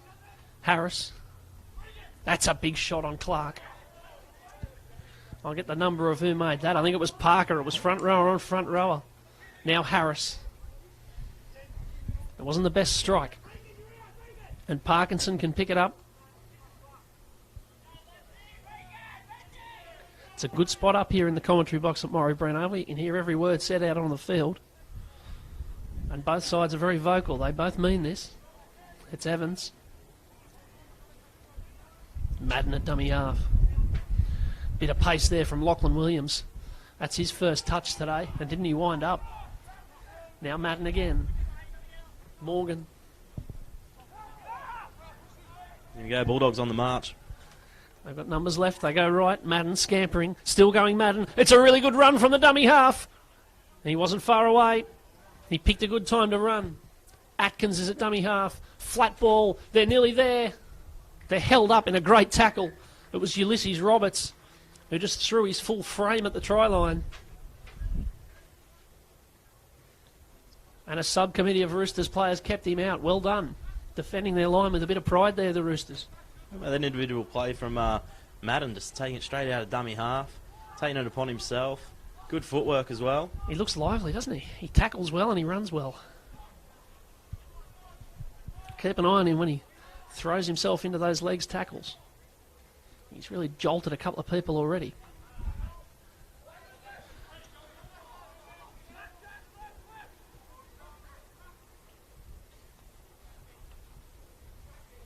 That's a good tackle as well. That was Bailey Morgan in the head tape. You don't see enough head tape in modern rugby league. Here's Keg King. And he's still looking to pass. And he does pass. And here's Elton. They're using the ball well, the Roosters. Here's a little run. Here's Parker. He was never going to hold on to it. It hit him on the chest. And just as he thought he was reeling it back in, he was tackled around the legs, and that was the end of that. Here's Clark. Made the mistake of running into Vainuku and Laver there. They're making ground here, and the Roosters are running backwards. Now they get a penalty. They need to tap and go quickly here because they've got the momentum. So we see Madden coming from the field, perhaps with a bit of a side complaint. It's a big loss for the Bulldogs. It is indeed. It's Logan Jones in 14 in the man bun coming on. He won't be hard to spot. And that was Blake Howell who wanted to take the run. And now he finally will. But that they did have the momentum there, the Bulldogs. That penalty might not have been the best service for them. Over they go. That's a run from the big 5'8". It was Atkins. They're both big 5'8s in this team. Now Howell having another go at the line. He's tried it a couple of times. You can see the ball off the ground there. Holding him up. That's good line defence from the Roosters. 14's Jones. Jones goes himself. It's his first touch on the field. It wasn't far away. Woods at dummy half. Goes short. There's a chance this time. It's Jordan Moore who got it and had a step. And after all that good try-line defence from the Roosters, it has finally broken. And the Bulldogs reclaim their lead. I think the Roosters will be pretty disappointed with that one. Seemed a bit too simple on your own goal line. Just a hit up, but I think that shows the, a few sets back-to-back on the goal line, always hard to keep out. I think that's right. They just kept having to tackle. A few penalties, a bit of momentum, and the bow finally broke. The referee just having a word with Ulysses Roberts there, behind the play. But it's Kane Parkinson who's going to line this kick up from quite a favourable position.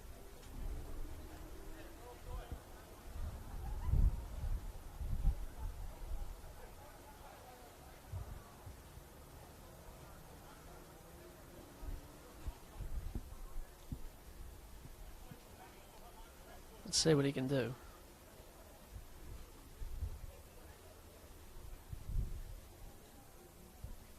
As the breeze has really picked up now. You'll see the trees behind the goal. It's there. He's given it a real roost too. He really hits him hard, Kane Parkinson. But they have the lead here. It's 10 points to 6. Conversion was successful by Kane Parkinson.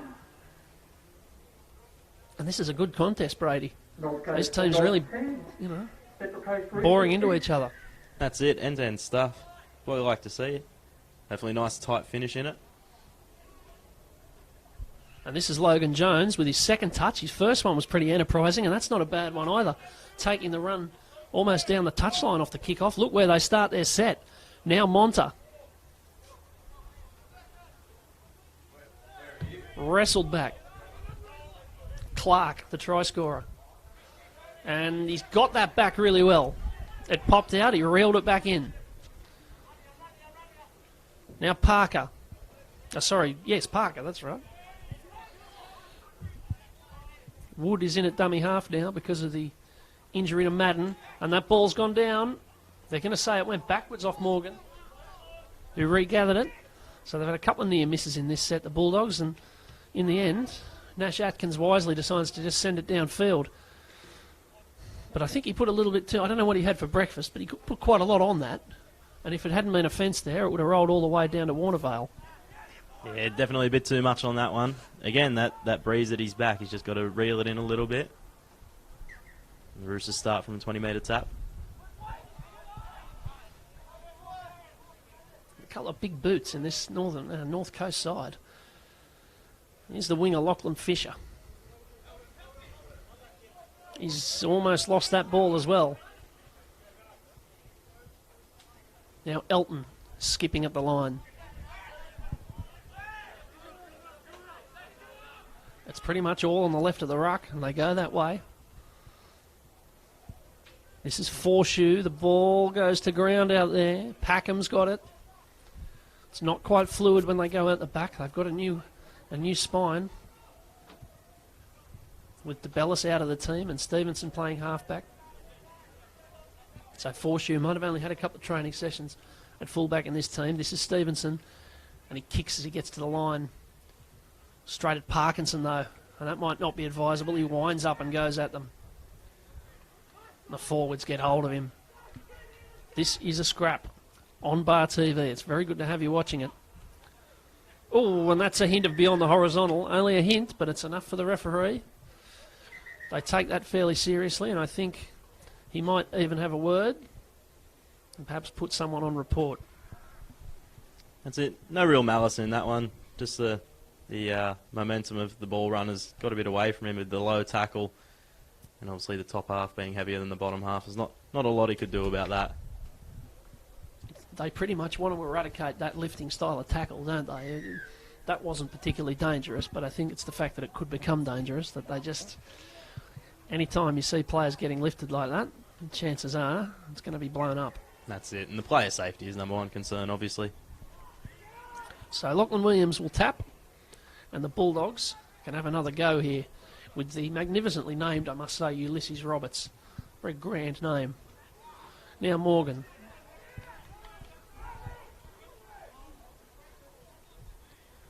Jones is out there. Parkinson was given a bit of a hospital ball there, and they wrapped him up. Cody Boyle got in. Got you. Now Wood. Jones. That's the other try scorer. That's Moore getting it away. And you'd think this will go to Atkins as we get late in the count. It'll be inside to Williams. He's got a bit of pace, Lachlan Williams. I'm looking forward to seeing him in some space. In that time, he got a ball to Howell. It's to the left now with Jones. It's still Jones. The grubber's not bad. It's off legs. And Boyle's got it for the Roosters. They've defended their line well there. And Darby Alton takes a really brave run when there wasn't a lot going on. Now Keg King. The Roosters battling hard here. They certainly haven't had the best of the possession or the field position. They're having to do a lot of tackling. That's Rosemeyer. Stevenson.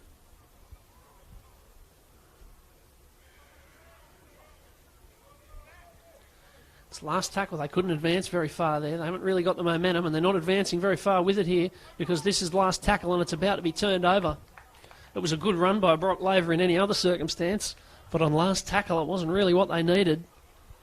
They got their sums wrong there, the Roosters, and the Bulldogs are poised to strike. That's it. Wrong option there. Expect one of the halves to be able to stand up. See a bit of a false start here from the Dogs.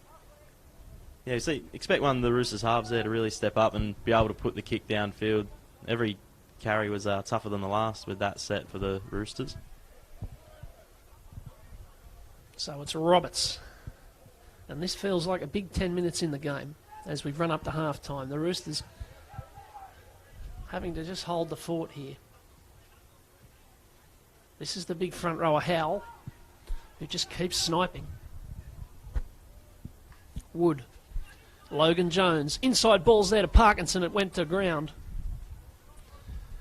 And what looked like a neat set play was just marginally off in timing. So it's turned over. The opportunity was there, though. There was half a gap for Parkinson. I think if that ball would hit him on the chest, he could have been in. Well, again, it's the Roosters. We talked before about the Roosters having a new player in the spine and having to reorganise. The Bulldogs, of course, do as well now with Ivan Madden off the field, as that's a fairly wobbly pass there to Forshoe, who did really well to hang on to it. Jack Wood now playing dummy half for the Roosters, so their halfback's been moved.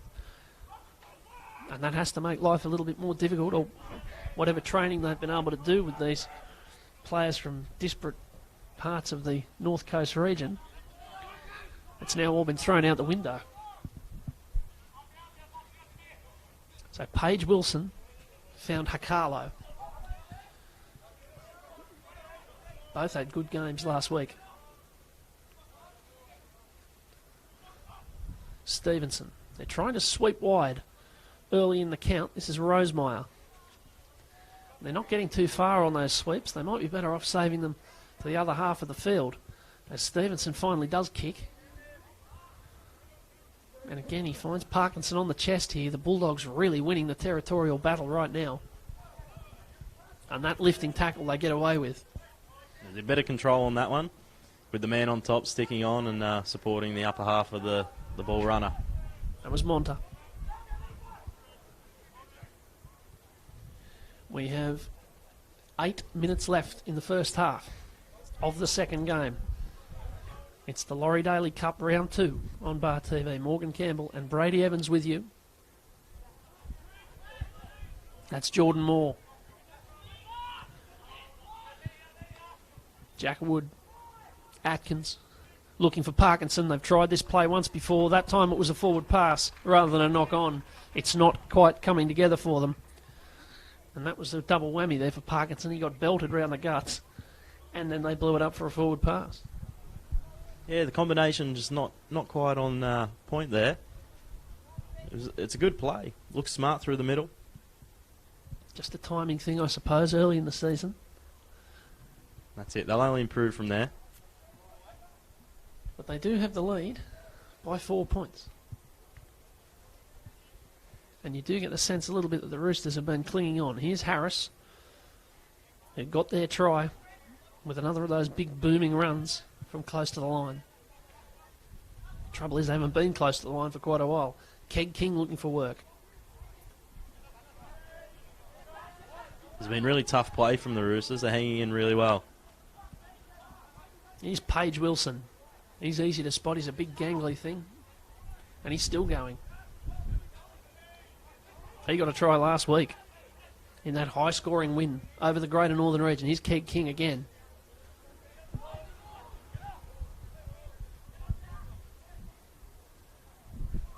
Now Harris, he's going to send this to the sky, and with the breeze, this is going to be really awkward for Kane Parkinson. Oh, didn't he do well? And then he got barreled over in the air.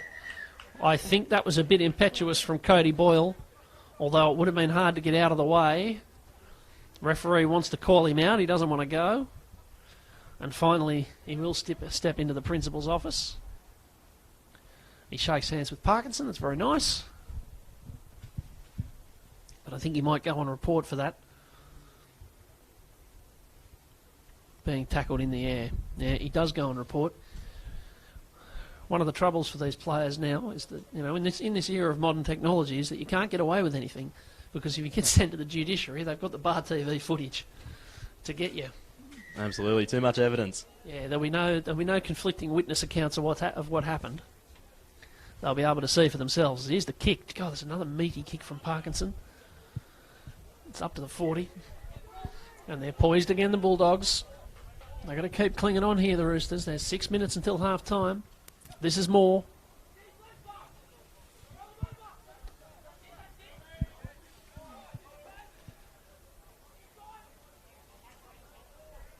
Now Parker. Woods at dummy half. That's Morgan. Wood. Logan Jones. It's tapped down. It was on. They'll pick up and run away, but it's not going to count.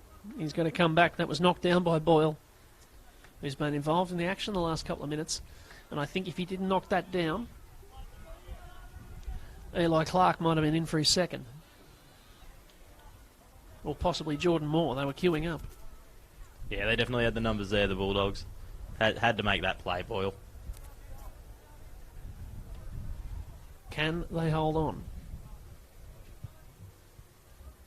If they got to half-time and had a spell, they might feel okay. Bet their prospects in the second half. But they've got to get there first. And that's Atkins, as the sun just breaks through even more fully now. That's the 15 on the field, Caden Sakeo. Flat ball. They're going to just try and burrow their way over, and they've done it. They've finally cracked them again. It's Ulysses Roberts, I think, who's burrowed over. And after all that defending, they have broken again. The Bulldogs just having too much field position at the moment. And it is 14-6 and about to become 16-6. Right idea there from Roberts. Try to As soon as he got the ball, he knew he had to get down low. Always hard to stop a big player like that going through it at speed. Just the law of momentum in the end, wasn't it? No stopping him from there. He couldn't get under the ball with him getting down low like that. They look a little bit different to the under-16s edition of the North Coast side. They're not quite as expansive. They're not going wide as much or using the outside backs. Poor old Mitch Evans and Miles Monter have had about 3 touches between them in half an hour. It's been very much the forwards, the edge-back rowers, doing the damage. As you said, the Roosters would have almost been happy only being 1 try behind. But now with this one just before the half-time break, they may not be as pleased. They have been under the pump for a lot of this half.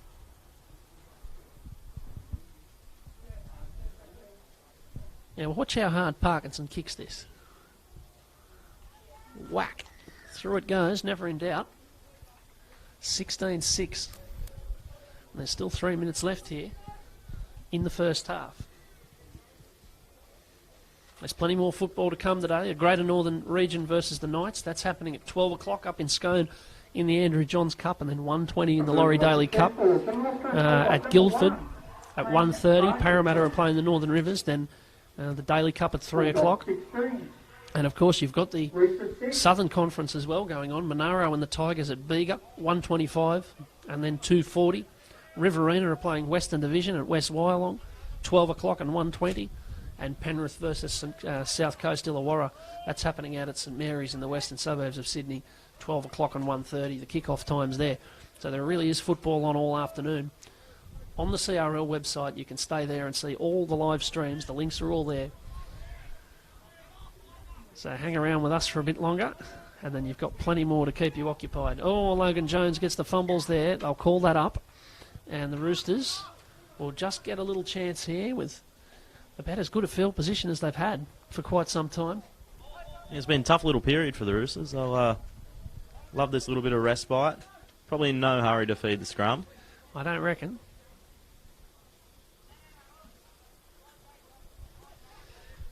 I wonder how brave they'll be here. Having They're been set very deep. They are. They've been doing this. They've been setting up very deep. Look at where Riley Stevenson is. He gets the ball now and he's almost back on the 30. He finds Laver. Now Harris, who gets a lot of touches in this team. Hakalo. Wonder if they'll have a go, try something. Last week, of course, they had great success with that kick off the scrum that nobody was expecting. That was a gutsy move. Now Keg King charging up the middle. They'll get a bit of time. There's 59 seconds left. As I look at the clock, that was Blackhall tackled. He's on the field in the 14. Stevenson to Harris. Harris will kick. I thought they wouldn't be able to help themselves, but it's not to any great effect. It's Monta, and they might live to regret it if he gets into space. But they bottle him up. And time is ticking away now, and the Bulldogs can look forward to a bit of Lucasade in about 30 seconds' time. And it's well deserved. They've kicked out a bit of a lead, 16-6, as Williams charges at them and makes good contact. Maybe the Bulldogs can have a little snipe here. There's still 20 seconds on the clock. Jones, Logan Jones, still going and looking to pass. 12 seconds. There's at least time for one more play, maybe two. Morgan. They'll get one more play in here, and they're not too far away. Here's Jones. It's building to the left. Jones cuts out one and goes to Clark. Clark can't get it away. They'll go to half-time. They will go to half-time feeling pretty good about themselves. They lead 16 points to 6, and really, the only disappointment for them is that they're not further in front because they have had most of the ball, most of the field position, and all the same, they've got most of the points. Brady, your thoughts on the first half? Yeah, can't agree more. I think deserved leaders, obviously, the Bulldogs, but who knows what's in store for the Roosters. A bit more ball in hand. Still only 10 points. It's not a great deficit. You just feel like they might need some penalties or something like that to help them up the field. The Bulldogs, they haven't dropped the ball too much. They've been pretty good with discipline. And you'd have to say that that's been the thing that has allowed them to just keep setting up camp down the Roosters' end of the park. They've just used a bit more forward power and a bit more punch. And they fully deserve their 16 points to 6 lead at half-time. We'll be back shortly. We're going to go to a little break for half-time. We'll be back with more on Bar TV in a few minutes. It's the Bulldogs in the lead again, as they were in the Johns Cup. It's 16 points to 6.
Welcome back to Wyong for the final time today, and we're seeing a good contest here. The North Coast Bulldogs really putting it to the Roosters here. The Roosters, of course, had a win last week. They would have been feeling pretty good about themselves, but they faced a stern test this morning. So far in this game, the Bulldogs have the lead, 16 points to 6. And Brady Evans, what have the Roosters got to do here to try and get back into this? Well, I think it's a big onus on these first 5 minutes. Really got to hold the ball. They've obviously got to score first. I think if they can get over the stripe first, they might come back into this one pretty strongly. Well, as one of their officials gently makes his way off the ground, almost in readiness. We don't have a kicking tee. Well, that'll do it to anyone. So everyone was ready, but unless they were going to tow the ball off the ground, we've got to wait. Get his mate to hold the point. Yeah, well, that's always dangerous. You're always a chance of blowing off a finger doing that, or at least dislocating it. Here we go. It's Regan Harris, and it is the second half. It's the fourth quarter of our doubleheader. And it's the North Coast Bulldogs with first use on a day that has gone all their way so far. They got the points very comfortably in the Andrew Johns Cup, and they are going the right way about it in the Laurie Daily Cup after a draw to start their campaign last week against Parramatta. On they come. That's a tackle a bit high. And so it will be Atkins. That was touched in flight. He's going to get this back, Atkins. And suddenly it's on for young and old. He throws the ball out the back. It's Ulysses who gets it there. Ulysses Roberts. He keeps it going. This is Williams. Still Williams. They might score here. The Bulldogs, they've got it down. Well, that was a Comedy Capers try. It looked like it was all over 3 or 4 times. And in the end, it's Lachlan Williams, who's been itching to get into the game, who smacks it down. And the Bulldogs, you just said the Roosters need to be the next to score. It's the Bulldogs who do it. They're out to 20. And the lead's out to 14. Yeah, what an effort by Williams. Gets back in his hands there, still had plenty to do. He certainly beats a few did. and then wrestled with about 4 or 5 of them to be able to get the ball down. Really not the start the Roosters were after. Well, I mean, after all the work that they had to do in the first half, that was a bit of foul luck there, really. The way that it once it touched hands, it could have come back to anyone. And it came back to Nash Atkins. That's it. There would have been plenty of talk in the change rooms at half-time, and to concede in such a way, such an unfortunate way from the Roosters' point of view. I got to tell you, the way he's been hitting them, Kane Parkinson, I'm a bit worried about my car, which is about 100 yards away in the car park. Whoosh, there he goes. Now, they've called that as no goal. Well, people at home watching this, you can scroll back and see what you think of that call. But you've got to go with the touchies. They were right underneath it. That breeze really must be stern because he was right near there, absolutely flogged it, and it still swung away. Yeah, the breeze just pushing it across the face. We've got a player down in back play, by the way. They're going to stop here because somebody's down. I wonder if it might be Riley Stevenson. I'll certainly be hoping not because he's been very important to them, but he doesn't look overly well. I can't see Stevenson out there up in the line, so I dare say that is him. He was responsible for one of the highlight moments of the season in round 1. Racing up to get that kick and streaking down that left-hand edge. He is making his way back into the line, but quite gingerly, it has to be said. But we're underway again with Regan Clark carting it back into them and hitting up high. With Brock Parker, in fact, we've got a Clark and a Parker in the 10s for these two sides. It's easy to mix them up. Now there's a penalty. So the momentum has picked up where it was in the first half. It's all with the Bulldogs as a bit of cloud comes over here. I know we've got some New South Wales Rugby League trials happening this afternoon. I wonder if they might suffer a bit more rain. I think we should be okay in this 35-minute half. As here's Parker again. And the Bulldogs getting the run of the green straight away as well. As you said, pretty much where they left off in the first half. It could be hard to stop here. Still alive for Roberts, who's getting more and more ball as the game goes on.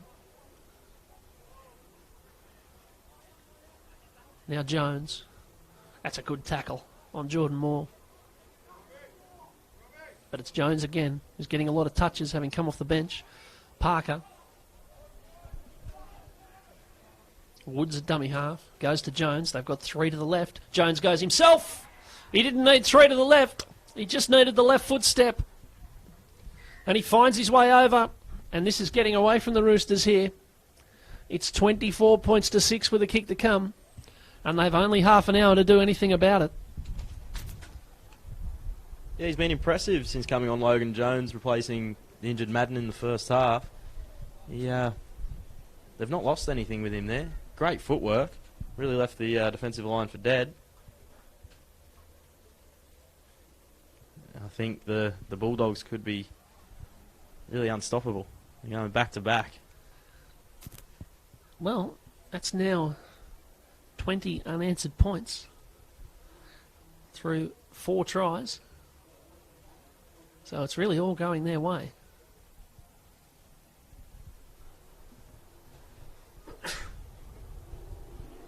And it's Parkinson again.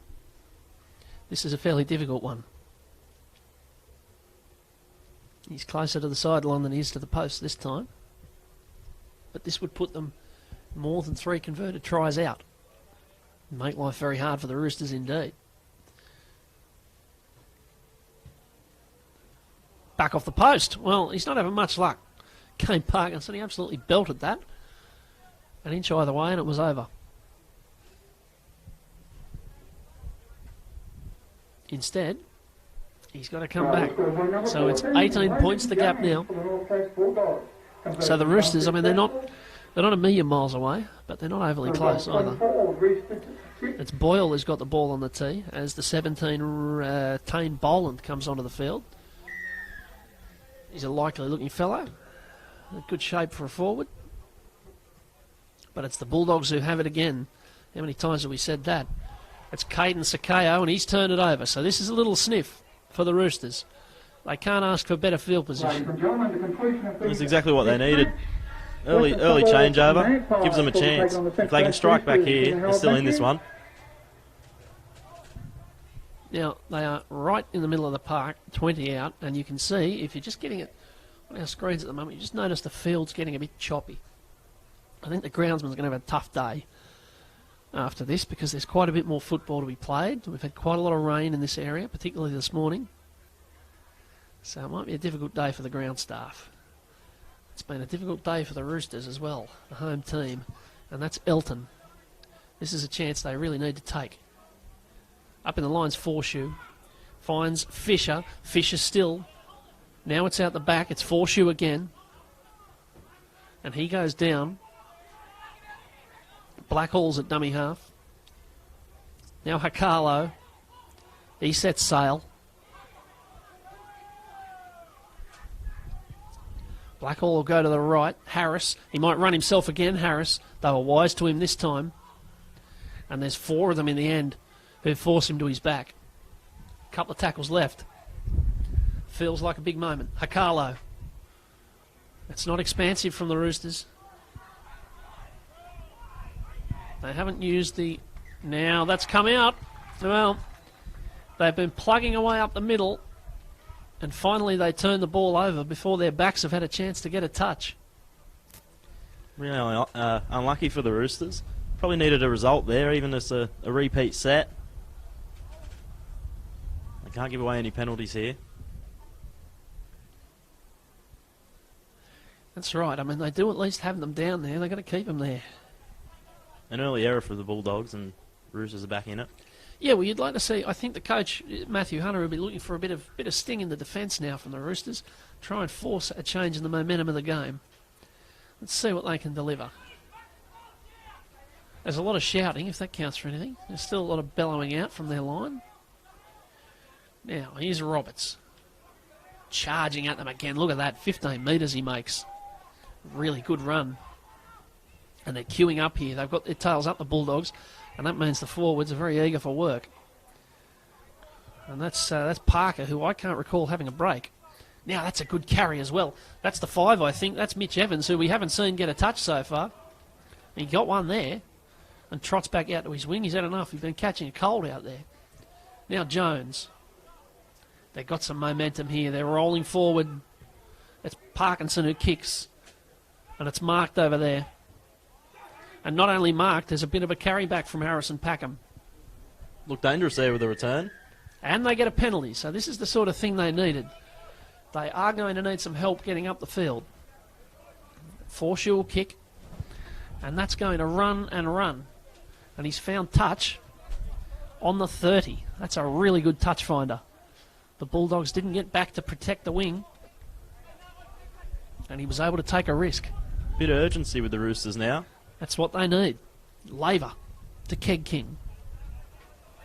What have they got? Will their backs get a look here? Blackall. Had Keg King. Chose Paige Wilson, who got one last week. Blackall. Harris. It's still there for Fisher, who's turned up on both sides of the field today.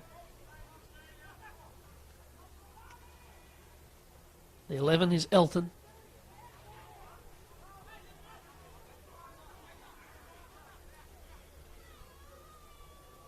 And this is Forshaw, and this is Fisher, and this might be a try. He's thrown it out the back, though. He's thrown it out the back and turned it over.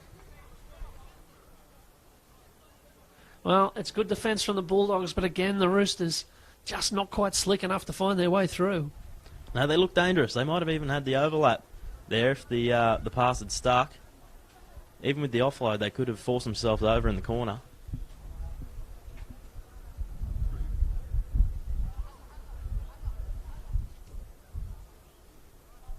Of course, you can get in touch with Country Rugby League on Twitter, @CountryRL. And on Facebook, they're posting updates on the games. You'll see the highlights from every game and the best moments of the day. Big hits, big runs, all that sort of thing. As this has come out, the Roosters are going to get another chance. The Bulldogs just losing their way a little bit here. Yeah, they've just left the door open for the Roosters. They need to capitalise. See if they can wander through it. Elton.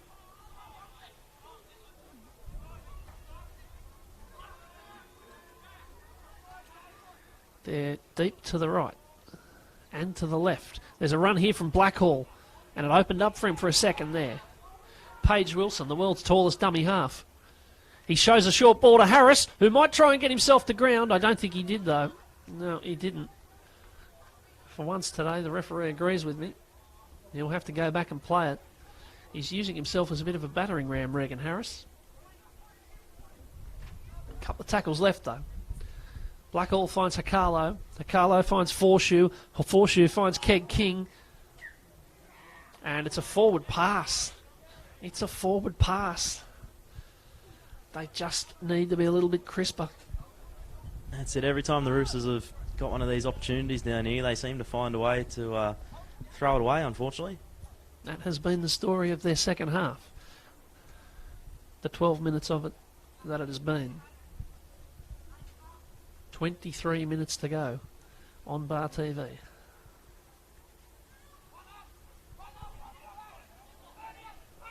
And it's Jordan Moore who takes the first run. Ulysses Roberts who takes the second one.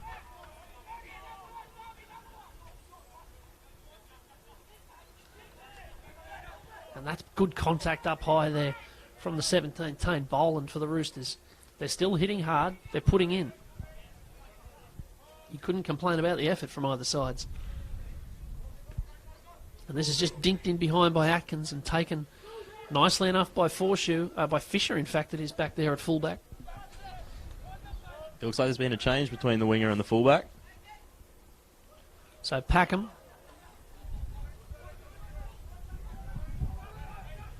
Blackall using the ball to get up and play it.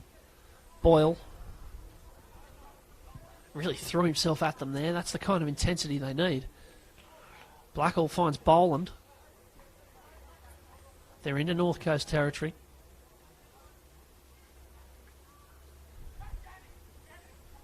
And that might be Vanuku back on the field. He found Blackall. Now there's a chance with Elton. That ball's gone quite a way forward, I think. But they play on through Rosemeyer. They got away with one there, I think, the Roosters. Now it's Harris. The real moon ball over the top there to force you. He's going to kick, and that's not a bad tactic with the wind the way it is, and that's really well taken over there. It's Mitch Evans who took that. He hasn't had a lot to do today, and when called into action, he served well. Yeah, just a couple of metres too deep there. Gets a 20-metre restart for the Bulldogs. What about that offload in the middle from Vanuku? They opened up some opportunities for the Roosters. It was a corker.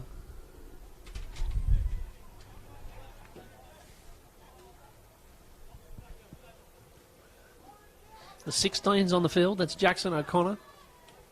And he's out on the wing, so it was him that fielded that bomb. In fact, not Mitch Evans. As Logan Jones goes on a little run. Cooper Page-Wilson's got a problem here in that tackle. He reeled out of it. That's a good shot from Keg King on Sakayo. The ball's still there, though. And the Bulldogs playing with a bit of charm here as they throw it about. But with that comes a bit of risk, and it's come out. So the Roosters are going to get it back here. And the clock is about to tick towards 20 minutes to go. And they're almost at the stage of needing a point a minute. That's it. It's got to be sooner rather than later for the Roosters. Can't hold this one back too much longer. And they looked up against it again there. Really fortunate mistake from a Roosters point of view.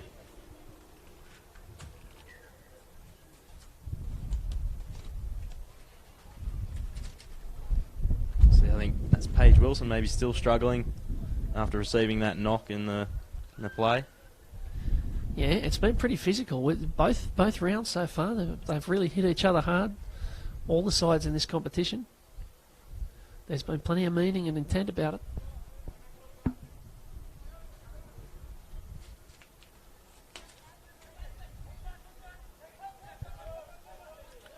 So the Roosters still looking for a way through. Has their moment passed? We will see. That's Blackhall. He's been very busy since he came on. Keg King's been busy all the way. And he finds Boland. Here's Keg King. Might have been a bit high. The linesman had a look. Didn't make anything of it. But they're in the opposition half, and Blackhall just gently sticks this on the boot. It's twisting towards the touchline, and it goes out.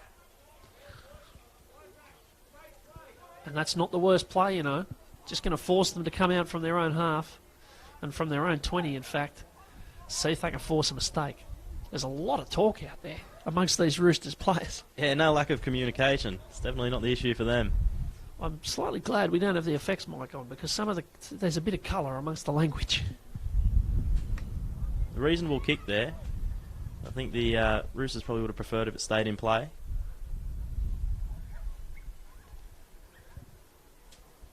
Maybe a big set of defence here. Can they raise the tempo at all? Up they come. There's a raise of the tempo. That's exactly what they were looking for from Brock Laver. Have a bit of that. And he's in there again. He's just trying to spark something with his team. That's what they need. A bit of inspiration here. This is Williams. Running strongly. He's been keen to get involved. Now Roberts, who I don't think's had a break. Wood.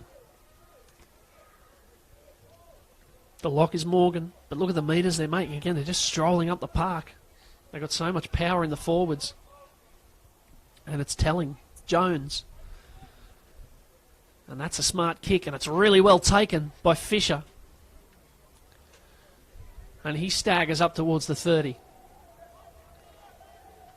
As the breeze really picks up now. It's blowing quite hard. Now there's a penalty. So a chance for the Roosters to advance here. They are getting a little bit of a look at the North Coast line. It hasn't been for lack of opportunities that they're only on 6 points. No, they've had a few chances down this end in this half. But it's got to be very soon they start converting a few. So it's Boland again.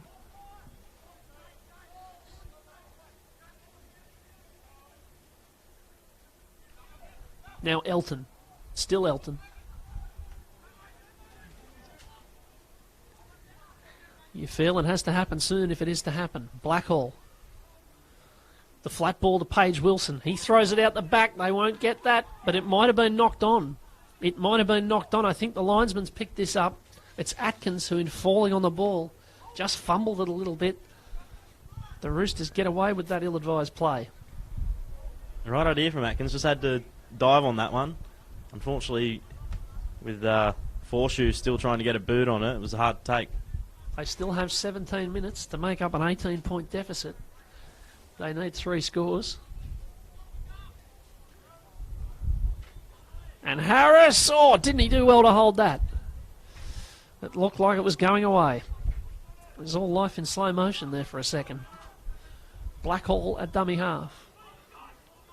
Short ball, Vainuku, Elton. That was a set play. But the backs must be desperate to get the ball here. Boland. Maybe this time it'll go wide. Forshoe. Keg King. Finally it goes wide to Laver. Laver with plenty up against him. He's done really well just to stay in. Now he pops it out the back to no one in particular, and it's come away for the North Coast Bulldogs with Roberts. And not content to have retrieved possession, Roberts then makes a couple of metres as well. But again, they go down that end, and again they come away without the ball and without the points. That's a really good tackle around the legs by Vainuku, who is very willing. But it's Parkinson. The ball comes out with Boland. They should say a knock on by the Bulldogs here. So they've given them another look. It's really launched himself at Parkinson there. He did. Targeting the football. He did. I think it was Blackhall who threw himself in there. And someone out there is saying, you got to hold that footy, boys, and protect it. And really, he could be from either side and he'd be telling the truth. I think particularly for the Bulldogs, simple game for them now. If they hold on to the footy, they should come away with this game. That's absolutely right. 15 minutes. The Roosters chasing it here. That's Boyle, who hasn't really had enough ball for the ability he's shown. You see him there again beating tacklers. He's an evasive runner. Now Elton. And he makes some ground. They're running freely here. Boland's available. He's not chosen. It goes to Keg King instead with a bit of a skip, then a bit of flourish, and then a bit of contact. And now a pass, and it's Fisher bobbing back inside. They need to show more with the ball. That's come out. That's come out. Oh dear, oh dear, oh dear. Well, it's been the story of their day. That's it. When it's not your day, it's not your day. You see another mistake there from the Roosters. Just as they're on, getting another one of those attacking opportunities. It's always been the play before the big play, hasn't it? They haven't quite ever got to the stage of putting on the big set move out the back or anything like that. They haven't been able to get to, say, play 4 where they want to try that on. That's it. They haven't been able to throw that final blow. And so the centres, for example, Rosemeyer and Boyle, have had very few touches in attacking positions. Same story for the wingers, particularly Packham hasn't really had a look at the try line. And Ivan Madden seems to have recovered from what was ailing him. He's back on the field and with great effect. Look at that. There's a little run from the dummy half. They're going to ask him to go back and play it. But it's Morgan now and Atkins. And Atkins is met really well by Boland. You can hear that collision up here in the grandstand, in the commentary box. Here's Morgan. Madden might be just looking to spark a bit more energy from the Bulldogs, who had a hint of complacency. There's that step again from Logan Jones, who's still playing half despite Madden back on the field. It's Wood who went off. Here's Atkins with the kick. It's not a bad little one either. Forshoe gets it, but then he gets whacked for his trouble. That was Fisher, in fact, back there. It's a really smart kick and good chase as well, keeping the Roosters down this end. Another follow-up, great tackle.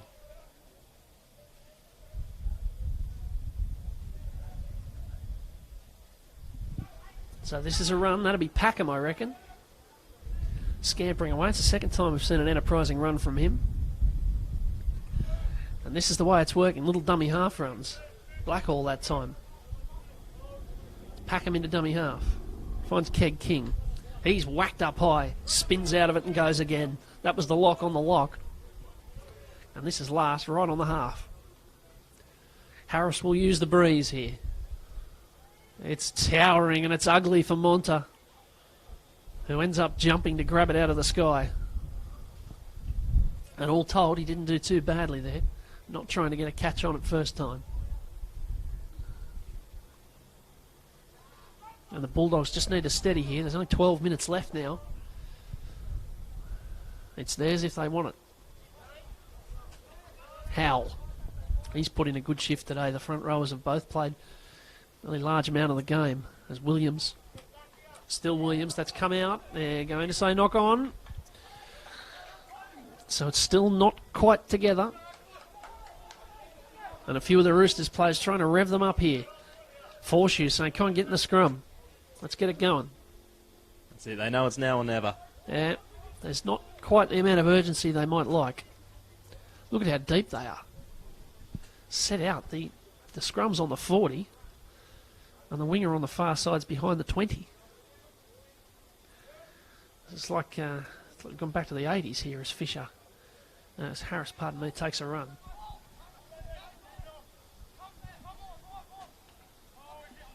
Blackhall's there. And he finds Clark, who's back on. And there was just a little bit of niggle in there from Moore. Forshaw wants to get on with it. And finds touch about a centimetre out from the line. That's a really good kick for line from Forshaw, who is really trying to spark them here. And I just heard a comment from the centres. I won't repeat it, but it was encouraging Regan Harris to get the ball out wide, shall we say. As Blackhall inside, Vainuku's going to have a go himself. Seems to be a bit of frustration amongst the Roosters now. Blackhall, Forshaw, Laver, still Laver. He'd do well to get it over from there. He was up against the wall. Down the short side, Packham goes himself. He's bundled into touch. This defence from the Bulldogs has stood up again. It's been a bit too good for the attack. They have repelled almost everything that's been thrown at them. Just tried to catch them napping up the short side, but they were privy to it, the Bulldogs. Great defence. They don't want to get crossed here. They are defending their line to the last man. And that's why they still lead 24 points to 6, despite really not having had a look at the Roosters line for quite some time. That's it. They've been so strong in defence since the Roosters have had all the better opportunities of this second half. It must be so pleasing for the coach, Darren Dark. He's brought this team down here from all over the region. You look through those sides, there's players from the Macleay Valley, Tuncurry, Port Macquarie, Wingham, Coffs Harbour, Maxville, Bowraville. They've come from all over the North Coast. And it has been worth the trip. 36 points to 12 in the Johns Cup, the under-16s. And now 24 points to 6 in the Daley Cup. It seems at this stage like it'll be a very happy bus ride back to the North Coast, and they might get 2 trips to McDonald's on the way back if they ask nicely. Now they get a penalty and they can put a bit of cream on the cake here. It was a high shot. And some of the Roosters players, understandably, getting a bit tetchy here. As Parkinson launches this, watch your head, Paul Arundale. Whoa! That was almost going to collide with our cameraman. I don't know what he's like under the high ball. And here's Ulysses Roberts again. Another strong carry from Roberts. He's been good today. He has been good. Very good. Comes from the Maxville club. Ulysses Roberts had a very good game. Here's another man who's had some good touches. He had a long stint off, but he's there again, Ivan Madden. And every time he's run the ball, he's looked likely. Now it's a front rower. It's Howell. And he's nearly there, Blake Howell. He is there. Well, Madden's been likely. And he's set one up here for Blake Howell. And that'll be very pleasing for the big front rower to get across the line. And they extend the lead and really put the Roosters to bed here It's 28 points to 6 with 7 to go. Coast Bulldogs. Number See 8. that one come through the strength of defence for the Bulldogs. Well, that's exactly right. They've been repelling and repelling, haven't they? And they were their first opportunity in a little while. And they cross over. There's something going on here. Now, I think the referee called time off, and I think the linesman heard something he didn't want to hear from one of the players, because it was him, I think, that made the report. The referee's having a word. He's just telling Tane Boland maybe to just try and cool off. As he said, the Roosters players getting a little frustrated out there, and understandably so. Yeah, they've thrown a lot of punches, and Bulldogs just haven't quite gone down. They've just kept wearing them, and when they've had the opportunity after no field position for probably 20 minutes, they've struck straight away. The Bulldogs showing their class there. With very few opportunities being able to score another one. And here's Parkinson. And you can watch out on the cricket field over there as that one goes sailing through the posts. Conversion was successful for the North Coast. You can see how strong the breeze is, the way that held up. Parkinson. The Bulldogs 30. Roosters 6. So like their under-16s counterparts, they've hit the 30 mark. The North Coast Bulldogs been a very profitable little drive down to Wyong. They've put on 66 points in their 2 grades. Next week they have to travel to Grafton. Well, they host at Grafton against Northern Rivers. First game's at 11:45. The next game's at 1:05. We'll of course have that for you for the Country Rugby League, courtesy of Bar TV. All the links to the live stream are on the website. As here's a run up the middle. Yes, Mitch Evans back out there. Yeah, and he was collared in the end after a good scurry. Now here's Williams. That's a great ball. He's through. He might think about doing it himself, Lachlan Williams. He's been looking to get involved in the game, and he's ended up getting a second try. He's well and truly involved now. And they are putting some points on now, the Bulldogs. Having done the hard work, they can enjoy the fruit of it. So the Bulldogs, number 3. That's it. Lachlan Like we said, Williams. strong run from Mitch Evans through the middle. Really set that one up. Got the Roosters on the back foot. And they couldn't stop Lachlan Williams there when he got going. Some really good football from the Bulldogs today. They've been very, very impressive. I must say they do look well coached. Their set plays have worked. They've chosen good options at good times, and they've found extra effort when they've needed it. See, the combinations through the middle working really well. We mentioned with the Roosters they've had a few opportunities and ball didn't go to hand or forward passes. You haven't seen that from the Bulldogs. They've been a really slick unit. That's absolutely right, and they're looking like they're at least going to match, possibly better, the result that their under-16s comrades made earlier today. As I say, they host Northern Rivers at Grafton next week. 11:45 the first game, 1:05 the second game. The Central Coast have got to go to Maitland next Saturday morning. It's a very early start. They're going to have to be in bed early Friday night, these players, because the Johns Cup starts at 9 a.m. and the Daley Cup starts at 10:30 up there at Maitland. It's a very long day of football in Maitland next week because the Newcastle Knights are playing trials up there against Cronulla. As Parkinson, this one's going to swing. You've almost got to kick it straight from there and have it swing over the post. That's how stiff the breeze is. So you've got to keep them low into the breeze. With his big booming boot, they get quite high. Yeah, it's almost worked against them, how cleanly he's been hitting them. And Parkinson's conversion was unsuccessful. North Coast Bulldogs 34. Central Coast Roosters 6. So away we go again. And the Bulldogs really starting to enjoy themselves now. 34-6 in front. That's been well worth the trip. And they remain undefeated in this competition. If they can keep playing like this, they'll be a real threat. It's Howell up the middle now, but this time he's turned it over. And the Roosters players dobbed him in immediately. You could hear them saying, he dropped that, sir, sir. Luckily the bloke with the whistle picked it up as well. That's right.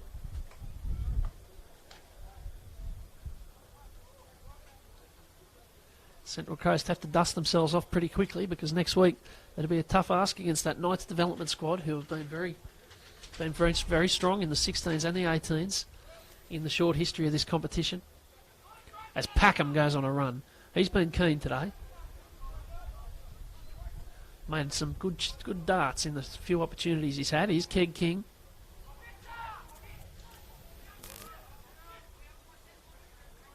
Blackhall's a dummy half. Maybe a little bit of sugar at the end of this for the Roosters. Fisher. It's off hands. There's a chance if it bounces the wrong way. And it bounces the right way in the end for the Bulldogs. There was just a hint there for a moment that Eli Clark might fancy that. And go on a little run. All miles Monta. It's Monta who's got it.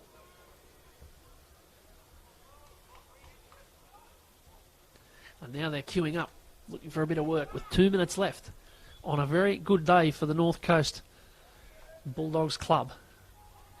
A great nursery of rugby league. You only have to look at the Australian Test captain for evidence of that. Let's hope any of these players, if they do reach representative level, will play for New South Wales rather than Queensland. Here's Madden. And that's a good run by Clark.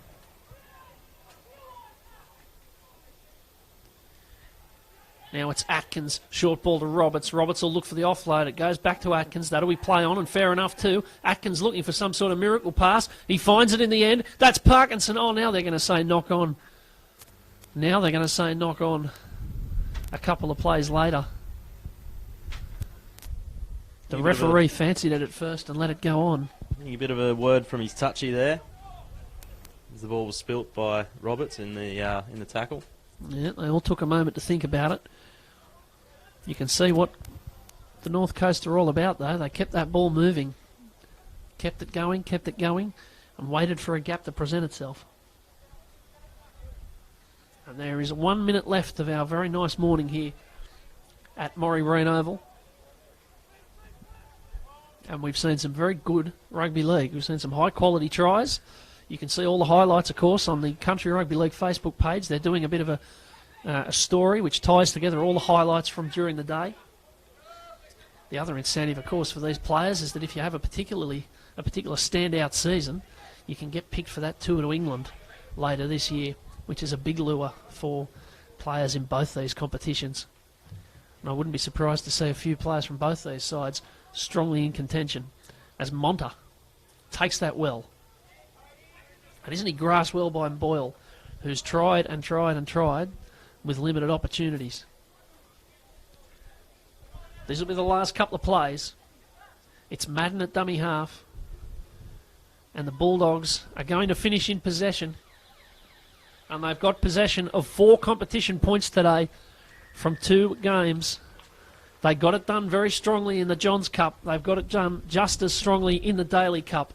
It's a really big day for the North Coast Bulldogs and a really big win for this under-18 side. Brady Evans, your thoughts on the second half and on the football we've seen today? Terrific showing from both North Coast sides.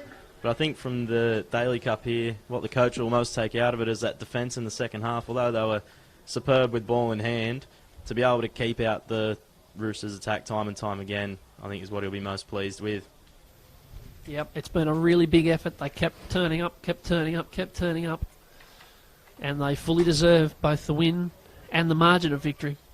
34 points to 6.